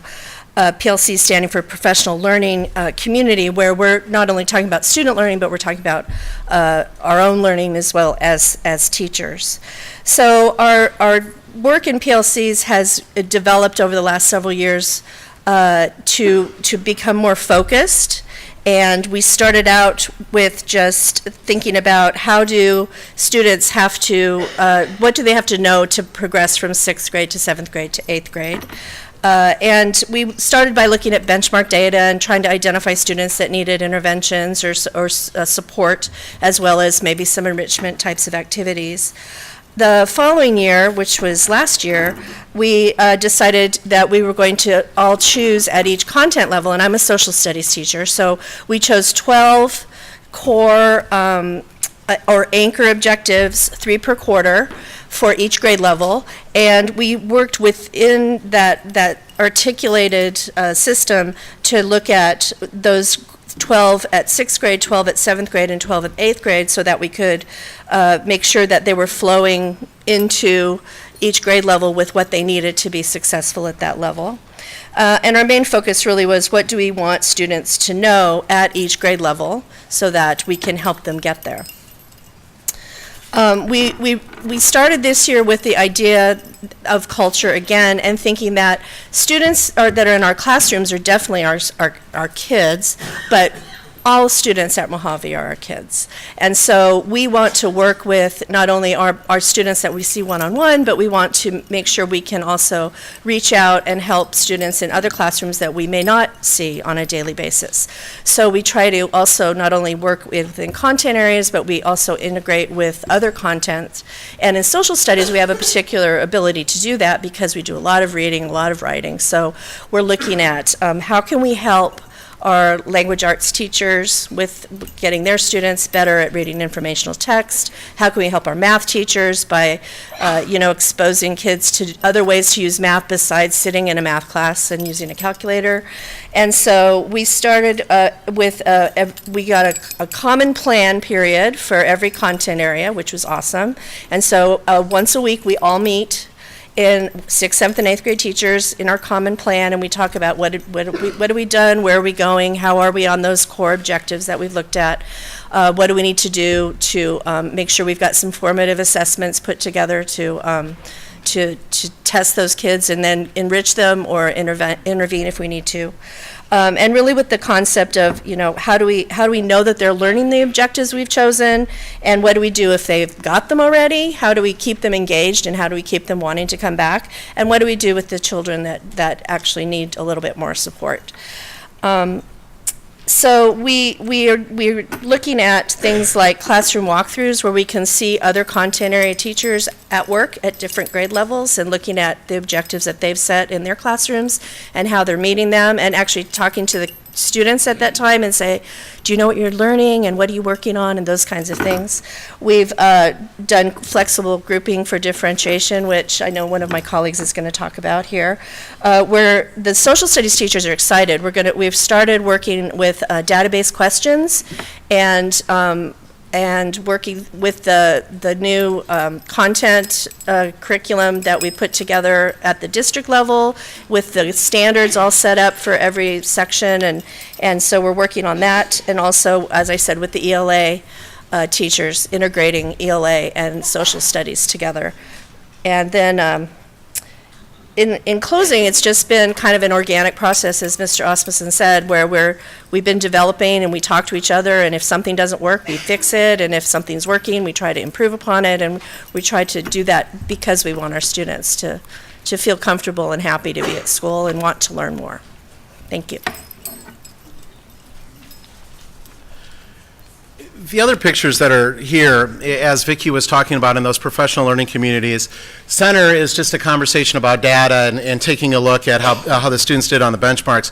But top right, we see Dr. Treat visiting our social studies PLC to really plant the seed and have conversations about document-based questioning and how can we live as historians, as students, get students into the act of social studies, as Mrs. White was talking about, and incorporating reading, writing, speaking, and listening into those content areas. Below that is a picture of Mr. Williamson, who's now out in our community talking with moms and dads about what they can begin to see inside of the social studies classroom, and to have that community, the culture, that it's not just inside the classroom, it's inside and outside of the classroom that builds the Mojave, I guess the Mojave way of going about proctoring instruction. As Mrs. White talked about, our professional learning communities, we're learning as we go. And so part of that is not only looking at benchmark data, but also looking at common formative assessments inside of the classroom, where two teachers that may teach the same subject area proctor the same assessment, short assessment, to see what students know and are able to do. Then what we do at Mojave is we break into what we see here, the DI days, our differentiated instruction days, that I'm going to ask Rachel to talk about how we flexibly group students at an entire grade level to meet the needs of the students that are getting it, those that are kind of getting it, and those that haven't gotten it yet. So, Ms. D'Souza. Good evening. I'm Rachel D'Souza. My main focus as Title I instructional specialist is focused in the math department at Mojave. And one of the ways I provide support and intervention is through our Math for Success classes. And what I do is, on a daily basis, provide differentiated instruction with those teachers. And we're also lucky enough in our 8th grade classroom to have a community volunteer, which makes an even smaller focused group within 3 teachers getting that intervention that they need, or maybe it's the grade level content that they need a little bit more focus with. As per our common formative assessments and designing those, we've done it in a variety of ways. We've used benchmark data. We've looked at the outcome of our benchmark data, whether it be the content specific or standards, or even the question format that our students maybe are not performing so well on, and used that as a common formative to help drive our instruction, our differentiated instruction days. We've used teacher-designed, standard-based assessments. We've used teacher observation, School City. We've used the document camera to help quickly populate that information into School City so we can analyze that data and look at our students and see what they need and help drive our instruction, not only on a daily basis, but these special differentiated instruction days that we've been talking about, where we're splitting our kids up and giving them the level of rigor that they need, whether it be intervention and remediation, that's the level of which they need the instruction, or maybe we're extending and deepening their knowledge and providing them with a little bit more mathematical discourse, or talking about social studies and language arts, giving them what they need. If it's enrichment, providing them with enrichment and extending their knowledge and challenging them. We come back, we debrief, we talk about what the students learned, if we're progressing, what went well, what did not go well. And we continue to see if we have students that need that spiraled instruction, if it needs to be continued with the intervention that's going to be provided. How do we do that? How do we reassess for mastery and continue to go? With looking at what our students need and looking at what we're doing well. We still are in process of improving, and I think from what I've seen in the last 2 years, it's been a wonderful improvement in just a year and a half. Thank you. The last thing that we have listed here is our targeted 10. In addition to looking at the data through School City, I asked each faculty member to take 10 kids underneath their wing, to really follow those students and follow their progress, because what's happening inside the classroom, it means something to somebody. And what does it mean for that one specific child? I asked the teachers to not double up on kids. So if we have 40 teachers on campus, we have a sample size of 400 kids that we're looking at on how is the instruction impacting that one student. To speak to that is Ann Waltz.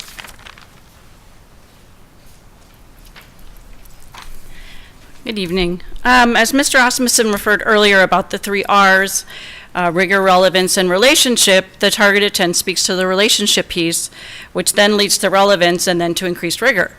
So as he said, he asked all of us to choose 10 students, so we have the pulse of 400 students on our campus. And we found this a great way to support student success as teams use this data to work with kids. Of my own 10 students, 8 have moved a proficiency category from benchmark 1 to benchmark 2. The other 2 stayed in their category but moved up. We've seen students taking ownership, understanding the relevance of these assessments, and working with their mentor teacher to garner the tools needed for individual success. We're able to use this as another tool to evaluate our teaching, to see what teaching practices are successful, what kids are learning. And students have been very receptive to the feedback and are proud of their achievements. So we've taken data, sat with students and looked at, the numbers, what do they mean? You're 2 questions away. Let's look at what it means for, those high stakes tests. We'll be taking these your whole life. This is awesome practice.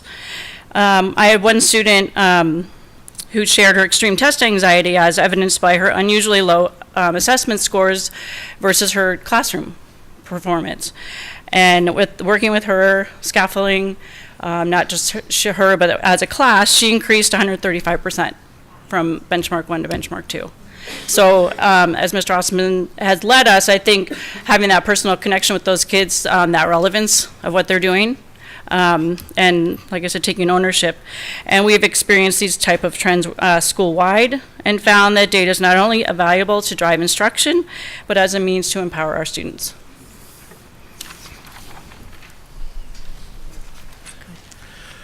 So when it all comes together, what we have is we have kids that will rush to school on a Saturday morning to hop on a bus to go to Prescott to march in a parade. So I wanted to share this. There's a lot of things that we could have shared. We could have continued to share robotics, future cities, but we know that these kids are committed to school. We know that these kids will perform inside the classroom because you don't get to participate unless you're carrying the grades. We are student performers. We are student athletes. We represent our school. And so this is kind of like the prequel to the Parada. You'll get to see them here, but next coming month, in addition to our band marching, Palm and Cheer is going to be out there with them as well. What? I lost it. Hold on. Everybody relax. There we go. Just you're reliving this presentation.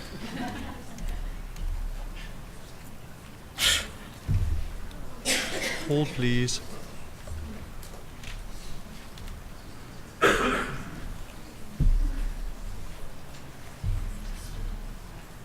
I know, I was pushing buttons too many times. Here we go.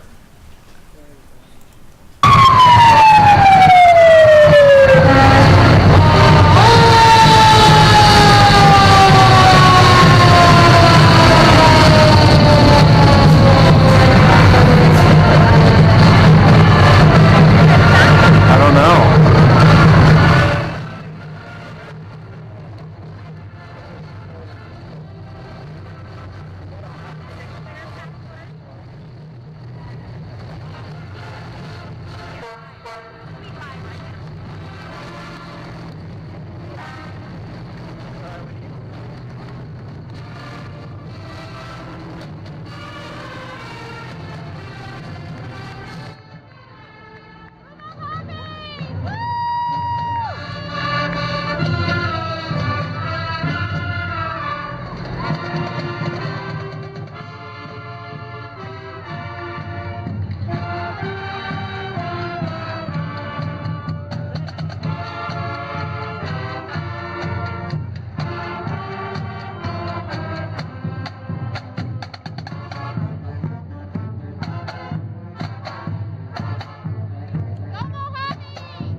a lot with a camera at the end. And for the rest of the community, Mojave is blessed to be sitting right next door to our district office. And I thought it'd be fun for Dr. Birdwell to see that because my band practiced in the parking lot and they were under strict orders for me to turn and to blast the district office. So you got to see the good work that our kids did. What questions do you have for Mojave? I'm going to jump in before the board. First of all, we enjoy that music. Good. Anytime. But I made a couple notes, and I just want to say, again, wonderful leadership, empowering teachers to create that creative response to the diversity within this campus and the needs, over and over, meeting the needs, differentiating for the learners. That Target 10, again, touching lives. Thank you so much for your leadership on both the teachers and the administration and what you're doing. Fantastic job. Our pleasure. Vice President Hartman. I'll just keep it a couple brief comments, but I sit here thinking, oh, this next presentation can't be good as the last two, and it's equal to, and they're all outstanding. A couple of things that I just wanted to call out that I thought are really, really worthy is, what's interesting is, all of my kind of transformation and change management consulting, there's a saying that we love, which is culture eats strategy for breakfast. And the fact that you're focusing on culture, because that really is the differentiator in creating the conditions for success for a sustainable outcomes. So the fact that you're focused on culture and relationship and relevance and then rigor, it really, those are the seeds for long-term success. So I see the trajectory of your long-term plan and the passion and the commitment behind it. It's just wonderful. And I also just wanted to call out to, it's Molly, right? Molly Simpson, PTO president, because it really does take the full community, and the educators and leadership are amazing. But thank you for your leadership and commitment and bringing that parent community along to support this journey.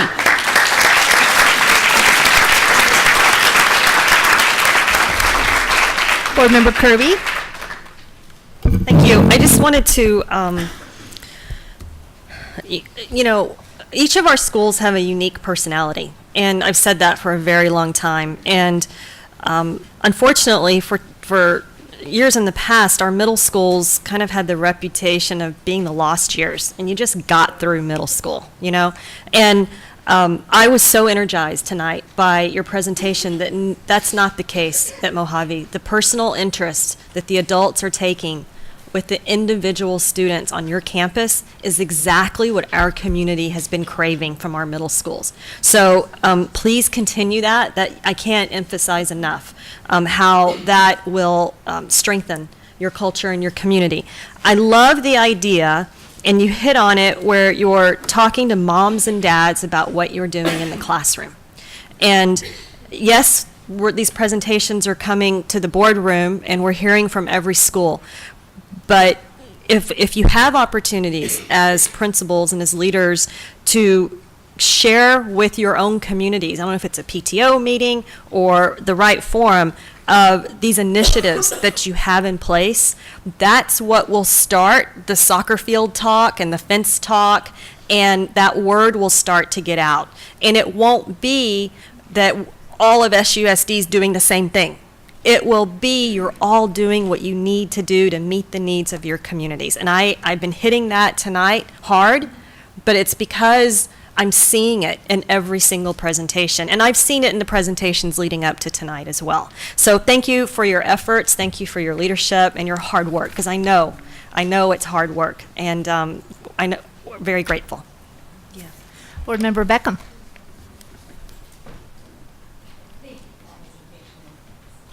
Thank you for the presentation and your leadership. I really want to jump in here and say something, but I have to say I'm not going to say it as well as the rest of the board members here. So I will just keep it short.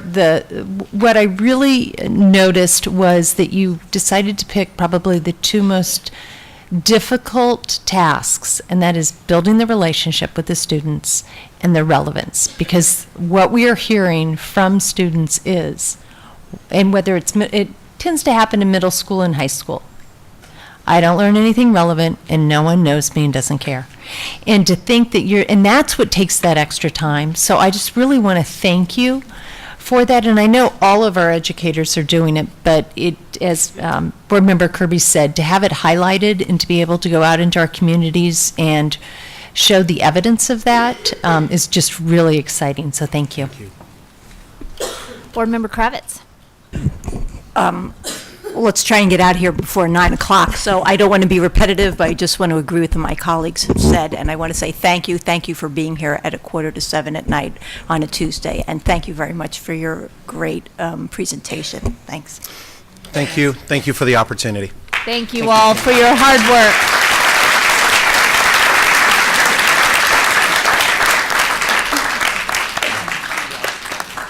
Terrific. You bet. High school.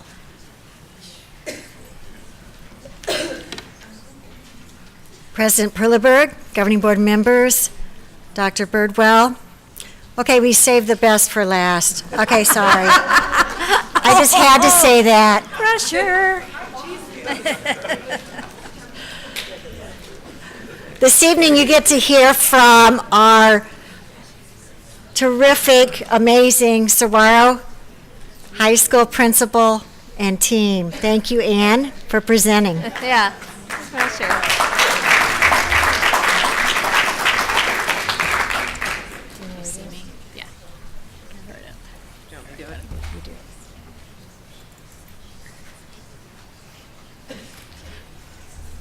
All right.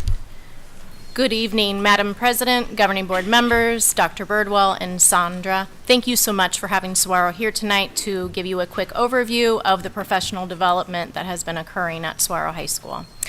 As Dr. Johnson said, I am the proud principal of Saguaro High School. I am humbled and honored to be able to work with our staff and students every single day. I like to say that Saguaro High School is what I like to call the 4 A's: academics, arts, athletics, and atmosphere. And that is all contributed 100% to our outstanding staff and our students. Tonight, with us, I would like to thank a few individuals that are here. Our instructional leader for science is Miss Mall, so thank you for being here tonight, Miss Mall.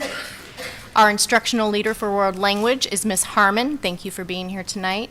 Our instructional leader for social studies is Mr. Kroos. Thank you for being here tonight.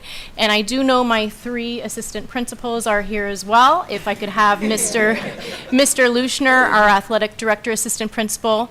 Thank you for being here tonight. Mr. Milligan, our ed services assistant principal. And Miss Tyndall, our student activities assistant principal. Thank you all for being here tonight. As you did hear from Mr. Asmussen in the same learning community, you're going to hear some very similar verbiage. Any decision that we make at Saguaro High School as educators, we always think back to our community commitment. The Saguaro community commitment will increase collective capacity by providing a focused vision of the community commitment to a culture of respect of educational integrity. For relationships, we will uphold a culture of respectful behavior. Rigor, we will increase student opportunity for exposure to rigorous content through collaborative work. Relevance, we will ensure horizontal and vertical articulation.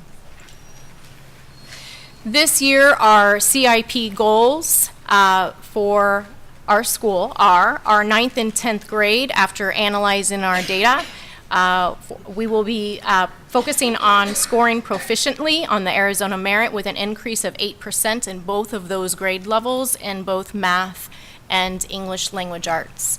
For communications, we will be focusing on our staff regularly engaging in meaningful communication regarding student learning and campus updates. And for our climate and our culture, so our high school staff will meet the needs of individual learners by promoting a safe and supportive learning environment. Faculty and staff and teachers will promote PBIS strategies. How are we going to do all that? We are going to do all that as a team, which is what we are at Saguaro High School, our administrative team, our teaching, instructional learning leading team, and then as well as our staff. Climate and culture. That's the atmosphere that I believe that we are very well known for. From day one, when our new ninth graders arrive, you will see down here, we greet them. Every single staff member greets all of our new incoming student body for that class to give them that great warm welcome. It is amazing to see, as you can see the students' faces. That young man just said, "We made it to high school." But this is a tradition that Saguaro High School has that I have not seen anywhere else, and it's very impactful to see those new ninth graders coming through and seeing every single teacher there, high-fiving them and clapping for them and welcoming them to Saguaro High School. Saguaro High School is a PBIS school, Positive Behavior Intervention and Supports. We are CATS at Saguaro High School, which we will focus on again this year. We are capable, appropriate, trustworthy, and supportive. No matter where you are on our campus, it is the same. So we are CATS at Saguaro High School, and we are very proud of that. Kind of nice to be able to present at the semester break. We were able to, at our last PD, survey our teachers and see exactly what professional developments that they are interested in for meeting our students' needs in the second semester. You will see we will be working with Vicki Anderson and Amy Downs. We have a high interest in some Google Classroom professional development. We are also very encouraged that all of our teachers are interested in the classroom rigor, and then as well document-based inquiry, which is a PD that we have had previously that our teachers are now asking for an intermediate PD change. So for our semester 2, we will be doing some of our trainings for our PDs will be at that intermediate level, and then some will be more at that beginning level to meet the needs of our teachers. We started this year when teachers return, we celebrated the school year. So we had the red carpet, we had the step and repeat, and we really celebrated seeing everybody from the summer. We started with, as you can see, our Oprah and a laptop for you. What we did with our training for our teachers is our instructional leaders embedded all of those trainings and all those things that we needed to do with engagement strategies for our teachers. But it was really a great time to see everybody and really celebrate coming back and celebrating the school year. Again, we started our year off this year with a refresher on PLCs, and then we followed that up later. Our assistant principal team had another PD just to focus a little bit more about that data collection and analyzation. The trainings that we have had, and again, the document-based inquiry that we will be offering that intermediate for semester 2. SMART goals we focused on again this year, and really specifically making sure in the areas of 9th and 10th grade Arizona merit improvement. Also, the document-based inquiry is one that the Saguaro staff is very interested in. That was a hit for our teachers. One of the things that we did for one of our PDs, thank you to our outstanding instructional leadership team, is we really looked at, and thank you to Ms. Tendall for activities, she played a large part in this, is we looked at academic intervention strategies for our students that were needing possibly some other assistance to reach their personal best. We then brainstormed those strategies and put in best practices for our students. As well, we had our vertical and horizontal articulation. We started in the morning with our outstanding Mojave Middle School teachers coming over, and then in the afternoon, our high schools all met based upon their content area. At this time, I would love to thank my instructional leadership team. They have put together our data lounge at Saguaro High School. We have gotten all of that data out of the book, and we have it to where everybody can utilize it whenever they need. So I would really like to thank my instructional leadership team for their hard work getting our data lounge ready. We have a refrigerator, microwave, plug-in for your iPad, a couch, tables, chairs, anything that you would need for you to go in, do some great PLC work, be able to see, we have some stagnant walls and some working walls, and I'll go ahead and stop and let you guys go ahead and speak to that. But I just want to thank them so much. All right, so it sounds like Miss Mall has volunteered to come up and talk about that. Awesome. Thank you, Ms. A, and good evening. I don't have much to follow up on that because she kind of stole half my script here. Basically, if you do look at the pictures up there, we have it color-coded by a couple of things. We wanted a starting point of what to do with our data, since data rooms are new, or lounges are new to high schools, at least in Scottsdale Unified. So if you look at our pictures, each card is based on AZ merit data from the previous school year. And then what we've done is these pictures are Q1 benchmarks. So each individual student has their own card. So every one of our 1,300 kids has a card.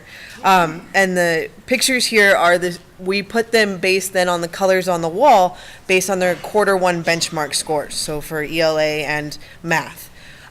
If you do see there are some gray cards in there, that's students that were not present last year and did not take the AZ merit, and therefore once they take the AZ merit, we'll change their colors to more reflect their cards or their scores.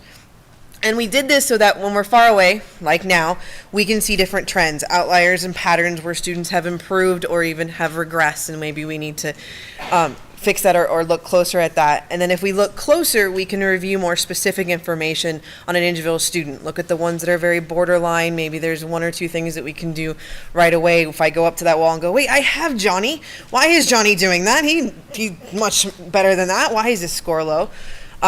I can grab that and have maybe a conversation with Johnny or figure out what's wrong. And I can say Johnny because it's my husband.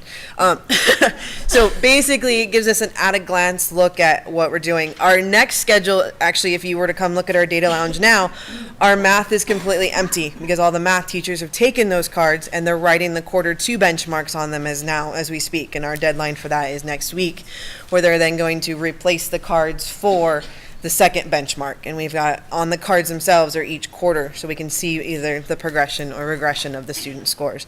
In our data lounge, we also have DNF scores that we're going to be putting up, absences, and trying to correlate all the data and see what best we can help our Saguaro's fantastic students. So I will turn it back over to Ms. A.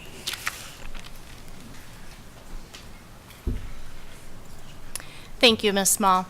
All right, as I said, Saguaro High School is what I call the 4A's: academics, arts, athletics, and atmosphere. We are very proud of our community. I am humbled and honored to be part of that family, and I just want to thank our community for everything that they do to make our school as outstanding that it is. At this time, if you have any questions, we would love to answer them. Vice President Hartman. I'll just say that was catastic. How long have you been sitting on that one? Oh, it's been a while. Just really great job, but really appreciate it. Thank you. It is so interesting. I can't wait to come visit and talk to you about the data room because it is one of the most difficult challenges for secondary to actually create that data room and track and look at, well, there's so much variety. Which piece are we actually going to look at? Which group? Are we just going to look at freshmen? Are we going to look at sophomores? So I really commend you for taking that next bold step and creating a lounge of which teachers can kind of digest that data and not feel like it's a threatening moment, but to use that to drive conversations about learning. So big initial step. Look forward to sitting in there and just listening to the cat chat. All right. Board Member Kirby.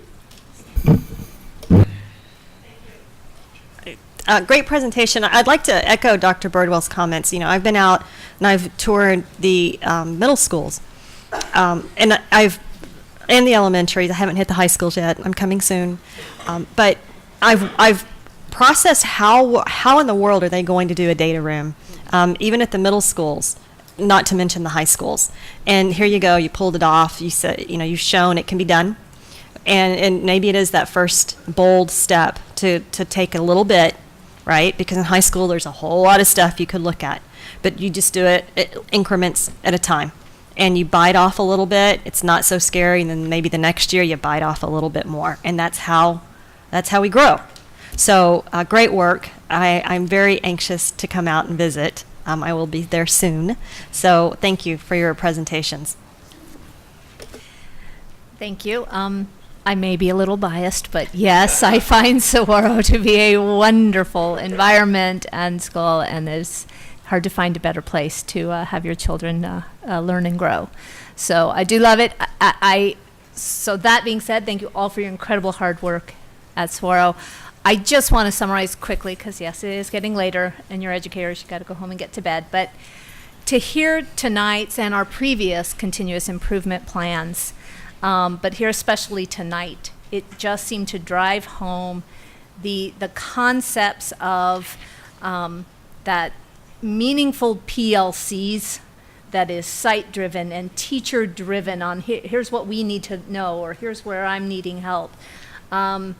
To talk about meaningful differentiation in learning, where we really are identifying each individual student, what they know, what they don't know, and what do we do about it.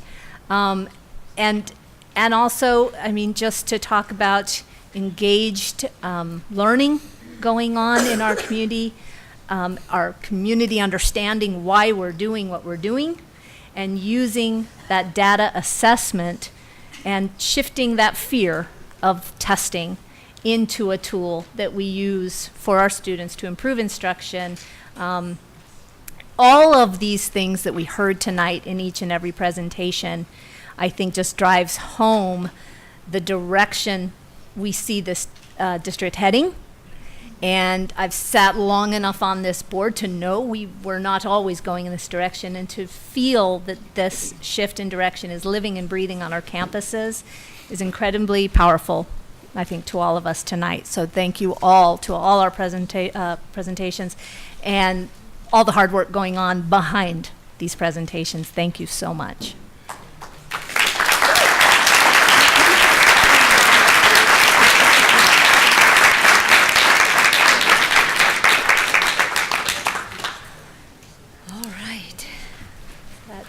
Move us on then to our agenda item 6B, update presentation on continued demographic changes.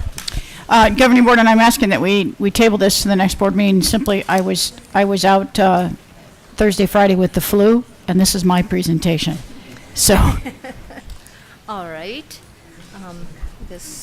I will make a motion that we table item 6B for our next board meeting. Do I have a second? Second. Thank you, Board Member Kravitz. All in favor? Aye. Aye. Motion passes 5-0. We will move on now to our new order. Item 7, public comments. Sandra, do I have all the cards this evening? All right, thank you. In conformance with open meeting laws, the governing board may not discuss or take action tonight on any matters raised during public comments that are not on the agenda. However, the governing board may respond to direct criticism, ask staff to review the matter, or ask that it be placed on a future agenda. As a reminder, each speaker will have 3 minutes. Vice President Hartman will indicate the time with a 30-second warning. We do ask that each speaker introduce themselves for clarity in the record. Our first request for comment is Chris Martin.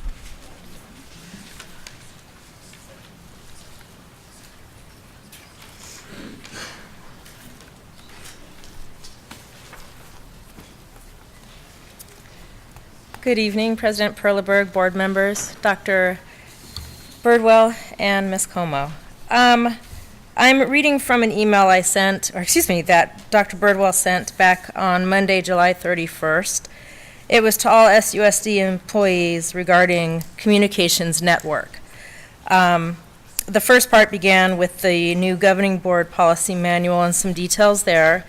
And then it went further to explain the new process with our site level district-wide communication, saying we want to hear your voice. Principals will be selecting individuals, both certified and classified, to join parent representatives to serve as key members of the new communication network.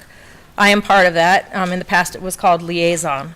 I can recall 2 meetings that have been held this year, even though it's stated in the email by Dr. Birdwell that it would be monthly and those meetings would be video recorded for all employees to view. So I gave it time thinking, okay, we're all busy and we have many responsibilities. So I emailed the board Saturday, December 16th to Dr. Birdwell and all board members asking where do I find the video recordings, to which you referred to your email. How many monthly meetings have been held? As I said, I'm aware of 2. I was there during the last meeting and only saw Ms. Redner typing in minutes shown on the smart board. And is there a way to get a copy of those? if we're talking about communications and how it's supposed to be shared with employees, I want to know, have they been shared, how they've been shared, as I stated, and when and by what means. I went on the district drives, the district various I and H drives, and didn't find it. And I asked, and responded stating I look forward to your timely response, to which I didn't hear anything from anybody. So again, I'm just wanting a response. If it is about communication, I'm seeing a lack thereof. So if we could just know as members and staff members, this would be great, seeing how liaison is kind of changed. Thank you very much. Thank you. Our next comment is from Mike Peabody.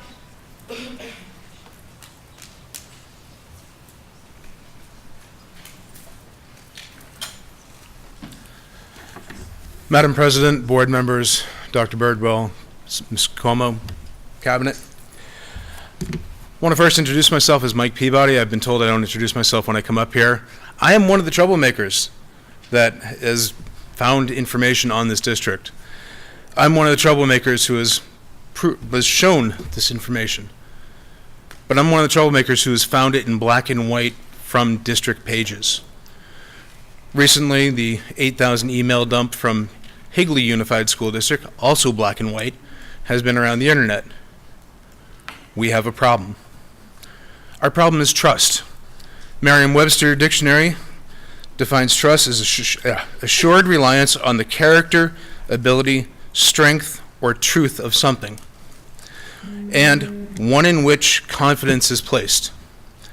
I can tell you right now, from a parent's view, understanding the teachers, talking to administrators, talking to staff, you don't have their trust. We have an election coming up of an override for the M&O, which needs to be renewed. You don't have the voters' trust. Unfortunately, you don't have it at all. We can, excuse me, my phone's vibrating. We can earn it back. We can correct this course that we're on. We can get the M&O to pass. But we need to take those actions right now. We need to correct things. And as has been seen, first step would be halting all construction and investigating, not by our independent counsel, who is also our bond counsel, but a true outsider that can search, that can request the information, that can put people under oath to figure out what is going on here. Because people out there in the public, they see it as, this is what's coming from Channel 3, this is what's coming from Channel 5, this is what's coming from the Scottsdale Independent, the Arizona Republic. These are the facts that they're seeing. Facts. Not false news. Sorry, Dr. Birdwell.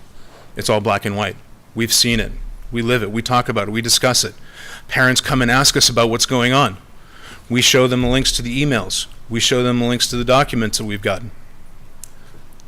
Black and white, what we have from SUSD, from Higley. There's no trust in the administration. I said there's no trust in the board. You have also one big problem. The end of this year, you're looking at least 50% of teachers and staff leaving the district, not because they want to, but they don't trust you. Thank you. Joe Geisick. Our next commenter is Joe Geisick. Sorry if I mispronounced that. That's quite all right. Madam President, fellow board members, Superintendent Dr. Birdwell, all Scottsdale staff, parents, taxpayers, and last but not least, students. My name is Joe Gusick, and I'm your lovable, slightly annoying American citizen. I'm your education Lorex. What I brought to you tonight is the actuarials for the Arizona State Retirement System. I'm an odd little duck, or better said, an odd goose. I actually attend those meetings. I'm not a member, but I will not ever let the back of an educator down. I've shared with other school districts from 1988 to 2003, they artificially pushed down the contribution rates to very low amounts. During that time, they actually, until recently, they used the 1994 longevity mortality rates. We knew that changed a long time ago, and when you make assumptions and they're wrong, you make big mistakes. So they're trying to correct these issues, but here's the scenario. As you can see from this document, on that very right side, on that third one down. That should be your contribution rate next year, 13.18 plus your long-term disability. It's not going there. It's going to 11.8, and they're going to sneak it in every single year until they get there. Now, they did the right thing. They took the discount rate, which is the actual rate of return, and took it down to 7.5%, and that's what's pulling that up. And that's why you have a shortfall of $14 billion. As we talk about trust, it's time not to trust those who are up at the state. We need to start asking them hard questions and make sure that this is taken care of, not just in this plan, but all the plans. I appreciate any organization that delivers excellence, and every single day I hear this. I go to schools. We're going to deliver education excellence. I look at you very squarely in the face of all of you. Was that financial excellence? Imagine this. From 2003, the rate was 2.0. Now it's 11.5. It's going to 11.8. It's going to go to 13 plus. These educators, each and every day, keep taking home less and less. The story is the same. Oh, we're giving you more. But they're killing you with your encumbrances on your back. Charters and districts that are a part of the program. Just today, if you had them do it the right way and they were at 5% for the employer and the employer match, guess what? That's $320 million just for the employer side. Well, that's all day K. That's capital funding. For the teachers, they would take home, and all the employees, not just the teachers, a variety of $2,000 to $4,000 more a year. We need to start educating people in the state of Arizona very specifically that we are going to watch. And if you expect excellence in the classroom, we need to start expecting excellence down at that state capitol. Thank you very much. Next is Julie Sinowski.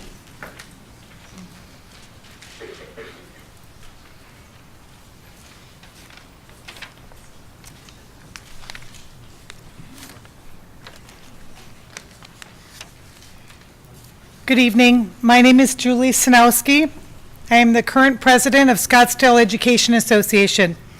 First of all, I'd like to thank all of you for being here and showing that you care about our Scottsdale schools. By definition, a motion of no confidence is a statement or vote which states that a person in a position of responsibility is no longer deemed fit to hold that position, perhaps because they are inadequate in some respect, are failing to carry out obligations, or are making decisions that other members feel are detrimental. In mid-December, the Scottsdale Education Association conducted a 19-question survey, which included 2 that related to a confidence vote. The results obtained show when asked about their confidence level in Superintendent Birdwell, more than 92% of those responding selected the answer choice, I have no confidence in Dr. Birdwell. When asked about their confidence level in our school governing board, more than 92% of those responding selected the answer choice, I have no confidence in our school governing board. These findings are disturbing. That is why the Scottsdale Education Association has taken a formal position of no confidence. I'd like to thank my past SEA president colleagues for standing with me and standing up for the employees and students of the Scottsdale Unified School District. Thank you.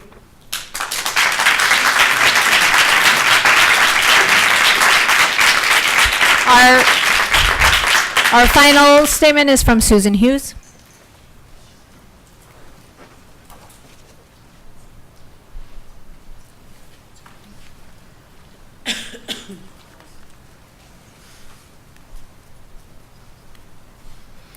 Good evening.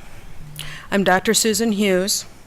I first want to say congratulations to all the teachers who just earned their national boards. That's huge. That is absolutely huge. That shows the caliber of the teachers we have in this district. I want to define the word integrity. Integrity is the quality of being honest and having strong moral principles, moral uprightness, as in he is known to be a man of integrity. It's also the state of being whole and undivided, upholding territorial integrity and sovereign integrity. Our goal should be reclamation of integrity by both definitions. There is verification that the Attorney General criminal investigation are undergoing for SUSD as well as 1 GPA. It is insanity to even consider using more poorly defined, open-ended $2 million I thought I saw on the agenda tonight, i.e. a blank check purchase order for 1 GPA. I strongly recommend that the board table that and it not be a consent item. Our teachers, classified staff, parents, students, and yes, community are watching you expectantly and yes, in horror. They're wanting your views to the response last night, and I believe tonight with Channel 3 and Channel 5. The initial review of the 8,000 emails from HUSD, more are coming. Calling it fake news does not make it so. There needs to be a healing in this community. There is an abscess in SUSD. As a retired physician, the best way to deal with an abscess is to drain it, irrigate it, pack it, and use of antibiotics. Then let it heal from the bottom up with intentionality. Let's consider the report on Channel 3 and Channel 5, the summaries of United Scottsdale as well as the well-researched and substantiated reports on Ross as part of that drainage. It is not emanating from the teachers. I fear that as more contracts come out that we will continue our mass exodus of our teachers and our staff. 30 seconds. Okay, I'm going to sprint. This lies squarely on the shoulders of Denise Birdwell and the board that brought her here. We have the opportunity, yes, we have the obligation to restore integrity to our community. Per SUSD policy, anyone under investigation must be put on leave. That has not happened. It is time to irrigate the opened wound. All infection must be cleaned, whether it be antibiotics from the AG's office or inflammation. We are not fake news. Thank you.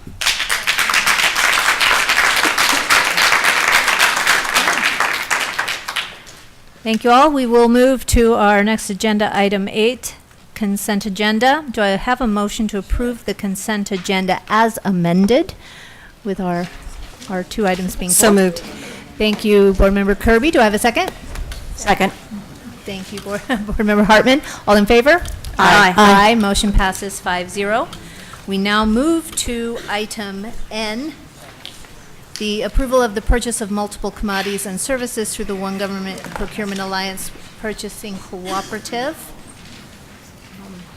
Do we have specific questions regarding that, and who will be taking those questions?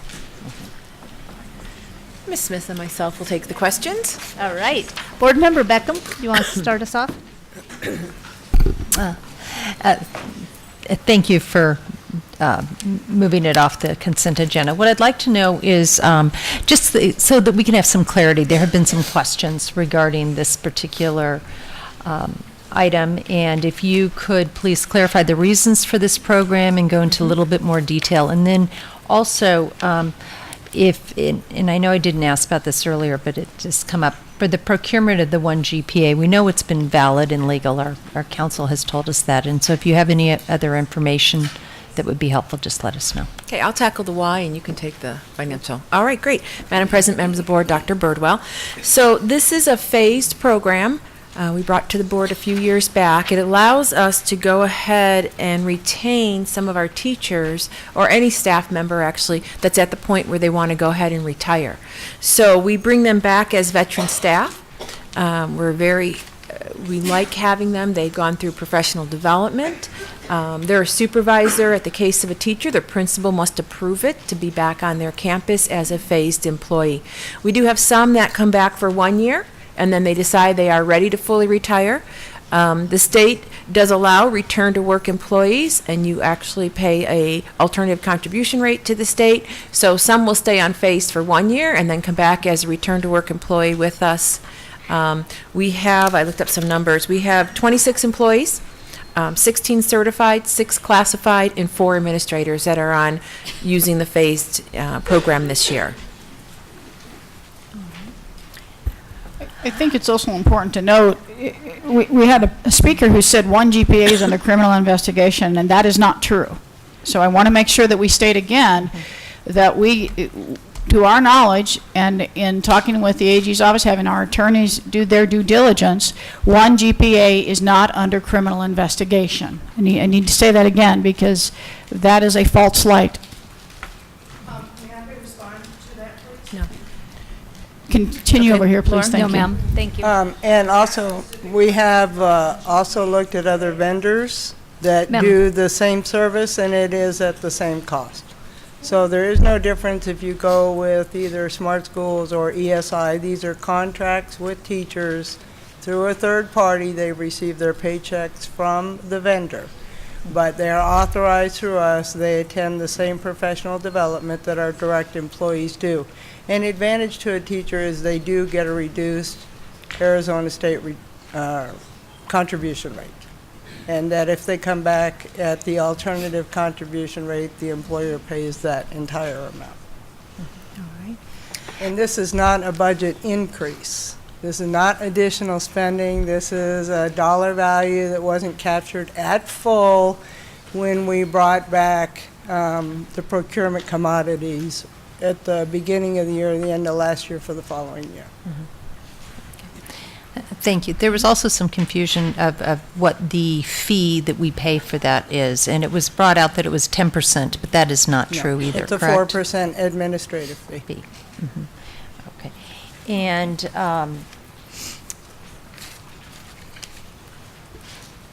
the contract is for 1 year for these employees? And is there and it was mentioned also that there's district policy. So at some point prior to 2015, when we started this program, is there actual governing board policy, or is it just district policy? Governing board approved going with the vendor back in, I'm going to go up, you say 2015, it's a few years ago that we brought it to the governing board to actually, because we didn't even have a phase program at that point, to bring back that program for employees. And to your knowledge, there every year that you go back and you evaluate it, there has not been any problems with the vendor.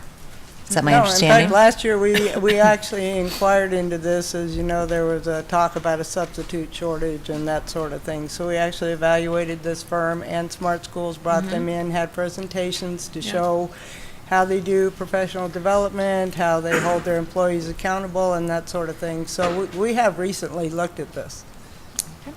All right, thank you. Thank you. Board Member Kirby? Thank you. I have a question for Ms. Marshall.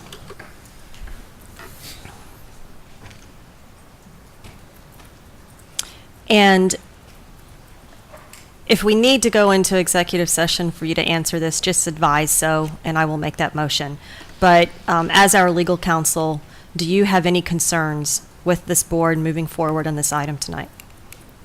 No, I don't have any concerns with moving forward with this item on ESI tonight. Okay, thank you. Thank you for that question. Do we have any additional questions or comments? Okay, all right. Okay. So, if no other comments from staff, are we ready to make a motion? Would someone like to make a motion?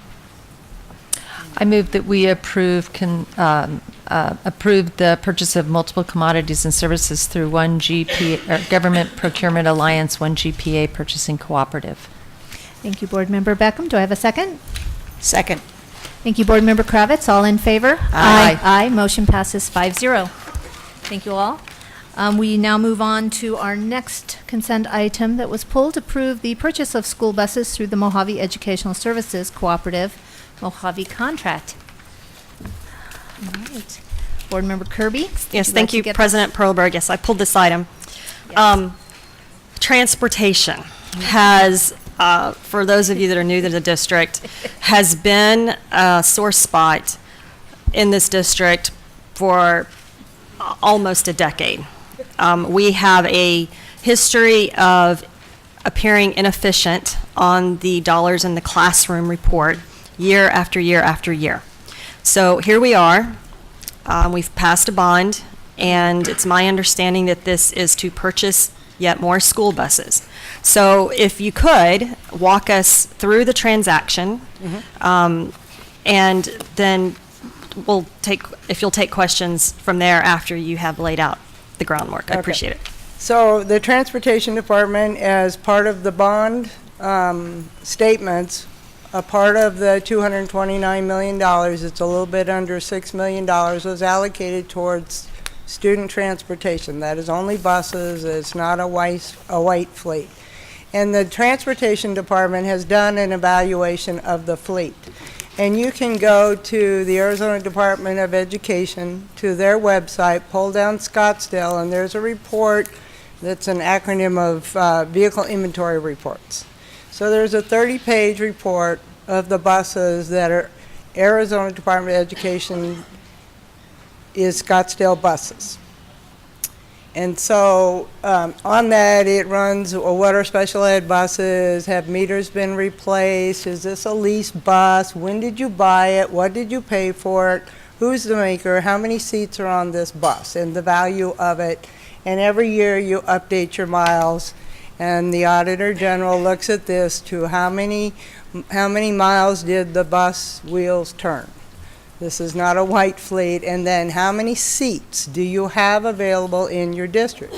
As part of the evaluation of your transportation efficiency program, the Auditor General is going to look at your occupancy levels. This is how many seats are being occupied on a bus. And with transportation, especially with a unified school district, your little K-3 people are friendly people. They will put 3 people to a seat. A high schooler will not put 3 people to a seat. So this is part of the transportation operations procedures. Then we also this year, by the way, went to the Zonar and the, what was that other program that's going to escape my mind now? It's a route report it's for safety and for routing, keep track of the kids. Every driver has to count how many kids are on that bus, both routes. Transportation, after the 100th day, 12 days after the 100th day, must submit to the Arizona Department of Education your route miles. How many routes did you actually, how many miles did you actually drive, how many kids were on it, and then you estimate you're back 80 days. And then on July 30th, and not before, you run around to all your buses and you write your odometers down so that you can fill out this detailed, detailed report about how many miles did that bus drive. And the only miles that don't really count toward your dollars for the kids is you have what they call deadhead miles, where you're taking a bus for service or you're doing training, which bus drivers require a lot of training. And so one of the many things I noticed when I was new to Scottsdale is this may not be the most accurate piece of information that's ever been submitted to ADE. So if someone is curious and they want to see an example of why I would have concerns, on page 14 of 31, our transportation director, by the way, was hired at Scottsdale in 2015. So these problems are much older than that. But if you look at the 5 first vehicles listed on page 14, we paid an average of $54,423 for each one of these vehicles, which is called a van. And it carries 24 people. I don't know of any vans that carry 24 people, but it's been on here all these years that these are 24 vehicle vans and they're buses. It's just an example of what we have here. And so that's an ongoing process that we have to look at. And the other thing I looked at is we have general fixed assets, which is anything of value the district buys that costs $5,000 or more must be tagged. It must be inventoried every 3 years. So one of the things I looked at in July was, what does our financial software say about transportation GFA items? So every bus has a license plate number. It should also have a tag on it. And so when I ran the report at the end of July, I showed some things that were not at ADE on this list that were in our system as a general fixed asset. And I have other things at ADE that showed not scanned. And I realize that buses are big pieces of equipment and hard to hide. But at the same time, they also move. So I've had the GFA people talk to the transportation people and try and reconcile these reports because it's a lot of money that's tied up in buses. And as you can see, trade-in value on old buses is not a whole lot. And so they have gone through this. There was 2 definite discrepancies they found that since I reignited this investigation here. And that is that we did, if you remember the day that the transportation director reported, he said, today we have 1 less bus than we did when we reported. There was a crash. We did lose a bus. And so that was on this report. And we also had a bus. In previous bonds, if we bought a bus, it was called a BB bus, which is a bond bus, as compared to just having been bought out of capital expenditures. So those discrepancies have been addressed, but what I have tasked my transportation director to do with me and with GFA people is to go through every single page of this and update this with ADE, which is not an easy task to do. Let me tell you, this is a big thing. And he did attempt to address this a year or 2 ago. I don't know which one it was. And the person at ADE was exceedingly reluctant to remove a vehicle without all the documentation. And I can tell you from my years of experience that there was a woman at ADE, her name was Shirley Willis, and she knew everything about transportation. She was transportation at ADE, and she had the nerve to retire. And the person that has had to replace her has had to go through this learning process. So I commit to you that I will get this reconciled with the transportation department and with the GFA, but they verify there are no missing yellow school buses. And they have some activity buses that the coaches drive that are not part of this fleet. This is a yellow fleet. Now, I guess the AB buses actually technically are on here. But what I want to summarize here, which I have verified, we have 187 yellow school buses. And GFA has identified 187 yellow school buses. This report shows there are 210 vehicles, which means the 23 are AB buses, activity buses, that don't require a CDL to drive. And out of these, 79 are sped vehicles. So what we have done is I put a little check mark here on the buses that we traded in, and I also notated, which is not readily available on the information we provided you, that has the bus miles on these trade-ins. Some of these, 3 of them, are on their second meter. So although it says 183,000 miles, that's on this meter. So there is actually more than that on there, which is not clear in this report. So what we are doing is we are trading in 6 84-passenger buses. Those are the big ones. And 14 49-passenger buses. So we are turning in 1,190 seats, and we are purchasing 11 21-passenger buses, and these are all special ed wheelchair buses. So we're picking up 231 quality seats, which comes with a new bus, which comes with efficiency, which comes in with less air pollution, and it doesn't need a mechanic nursing it every time it goes out. And we are still going in with less than the budget that I had projected it would cost. So old buses, how are old buses valued? This is like a car lot. I'm sorry. This is, you know, you wonder how do they value this? Well, buses, once they're 10 to 12 years old, the laws have changed. So they go down in value. Buses put on 10 to 12,000 miles a year. So at the end of 12 years, you're looking at around 150,000 miles, which requires a lot of work. So the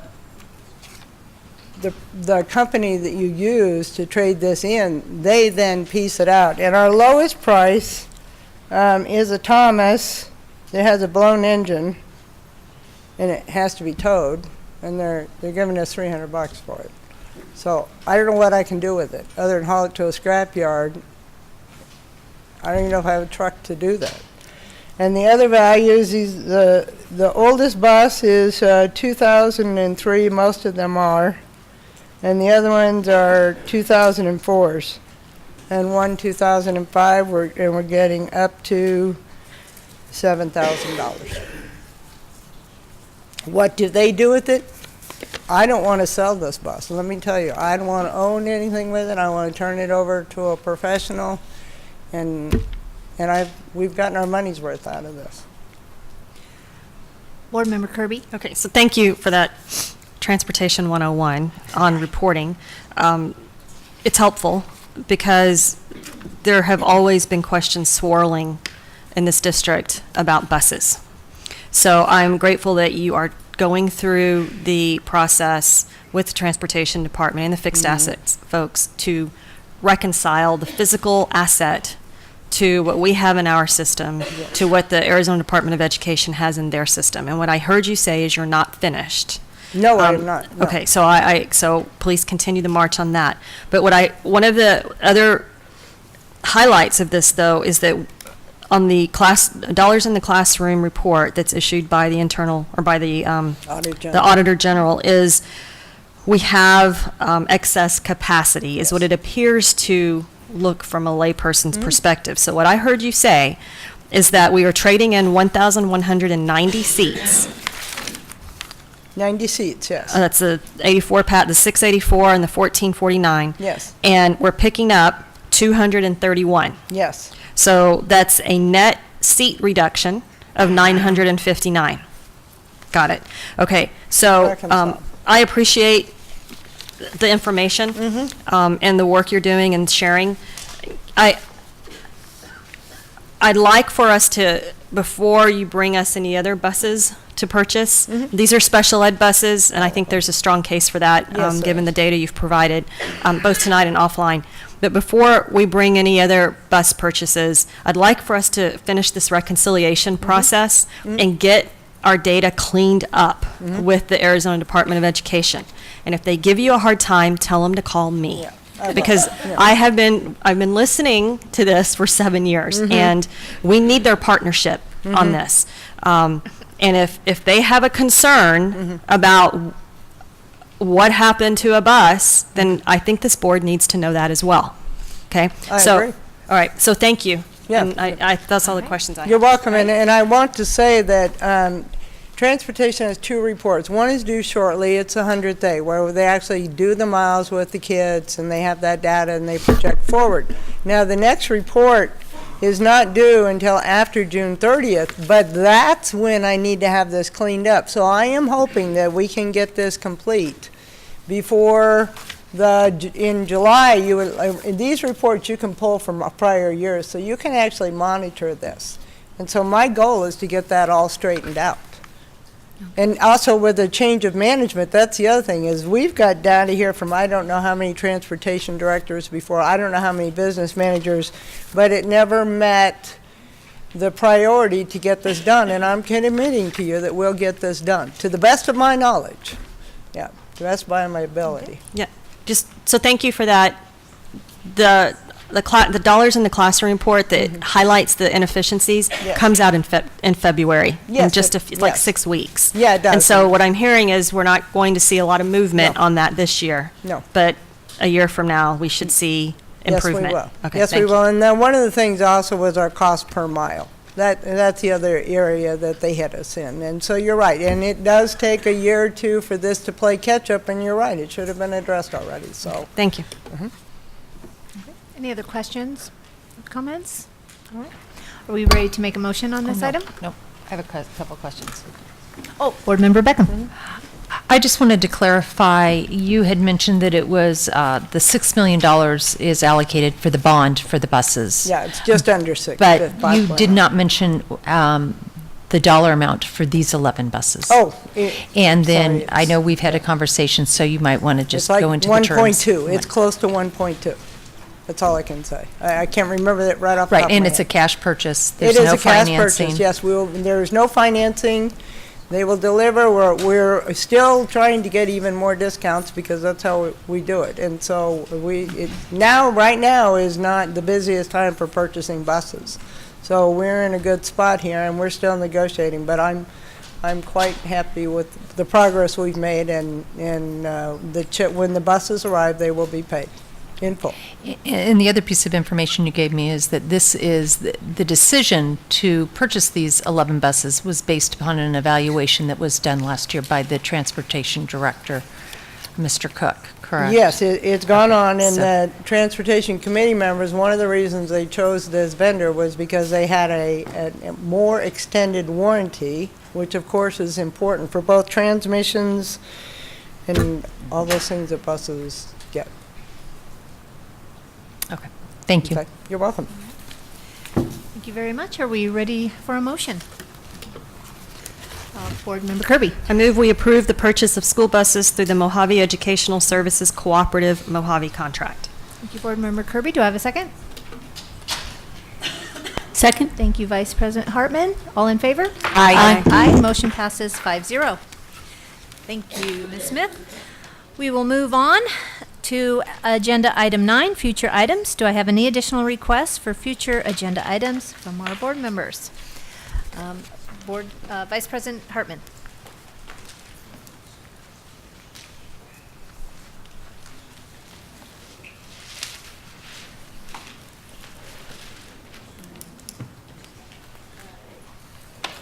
Yes? Yeah. Yes. Thank you. All right. I had to find my Jump the notes, gun. and they were in a Okay. different place this time because we reordered things. Yes. So just two follow-up items. I'm not sure this will be, doesn't necessarily a general meeting, but could be just a work study. I would be interested from Ms. Smith, just a follow-up on the public comment from Joe Gusick on the state. I realize it's a state issue, but us being aware of it would be helpful, so that would be terrific.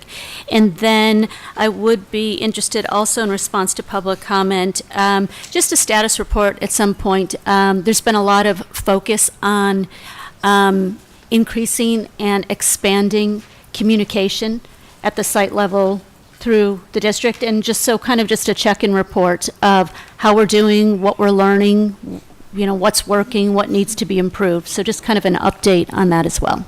Thank you. All right. Thank you. Board Member Kirby. Thank you. Desert Canyon tonight mentioned how they're using results-based funding. And if we're at a place where we can share how the schools that received that funding are using the funding. And I think what we talked about was setting a metric to circle back to determine if that was the best use of those funds. So I don't expect there to be any results yet because we just literally got the money. But I would like to hear how the schools are using the funding and what metric they chose. Again, that could also be a work study, information. Vice President Hartman, check additional. Yes, this is just following Board Member Kirby, and this is kind of a give a mouse a cookie kind of request, but it was such an outstanding presentation on either what's being used from results-based funding or what's being done across the different schools. So for example, what I noted, and I'm probably going to say this in the wrong order, but for example, from a math perspective, I noticed the usage of AMP, the usage of Ingenuity, the usage of, I think, Success for Math. So I'm just wondering at some point if we could, kind of in the same vein that Board Member Kirby is referring to, is kind of a step back and kind of what we're learning from these new tools.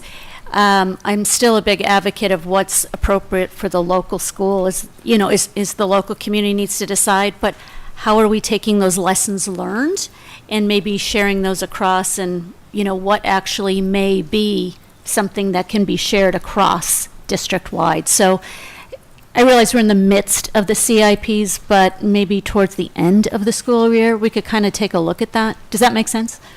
Okay. Thank you. Any additional requests? Board Member Peckham. Thank you. I would like to request a conversation, it's most likely in a work study, just to look at determining what action items should be on consent and not consent.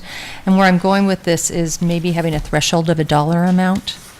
I just start to get uncomfortable when we're talking of having $1 million or so that are on consent agenda and that aren't being discussed. And I don't know if that's important to anybody else or not.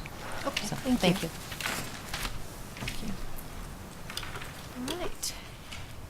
Any additional requests? It looks like not, so we will move on to agenda item 10, dates of upcoming meetings. Our board will meet again Thursday, February 8th, 2018 at 3 p.m. for a study session at the Mojave District Annex.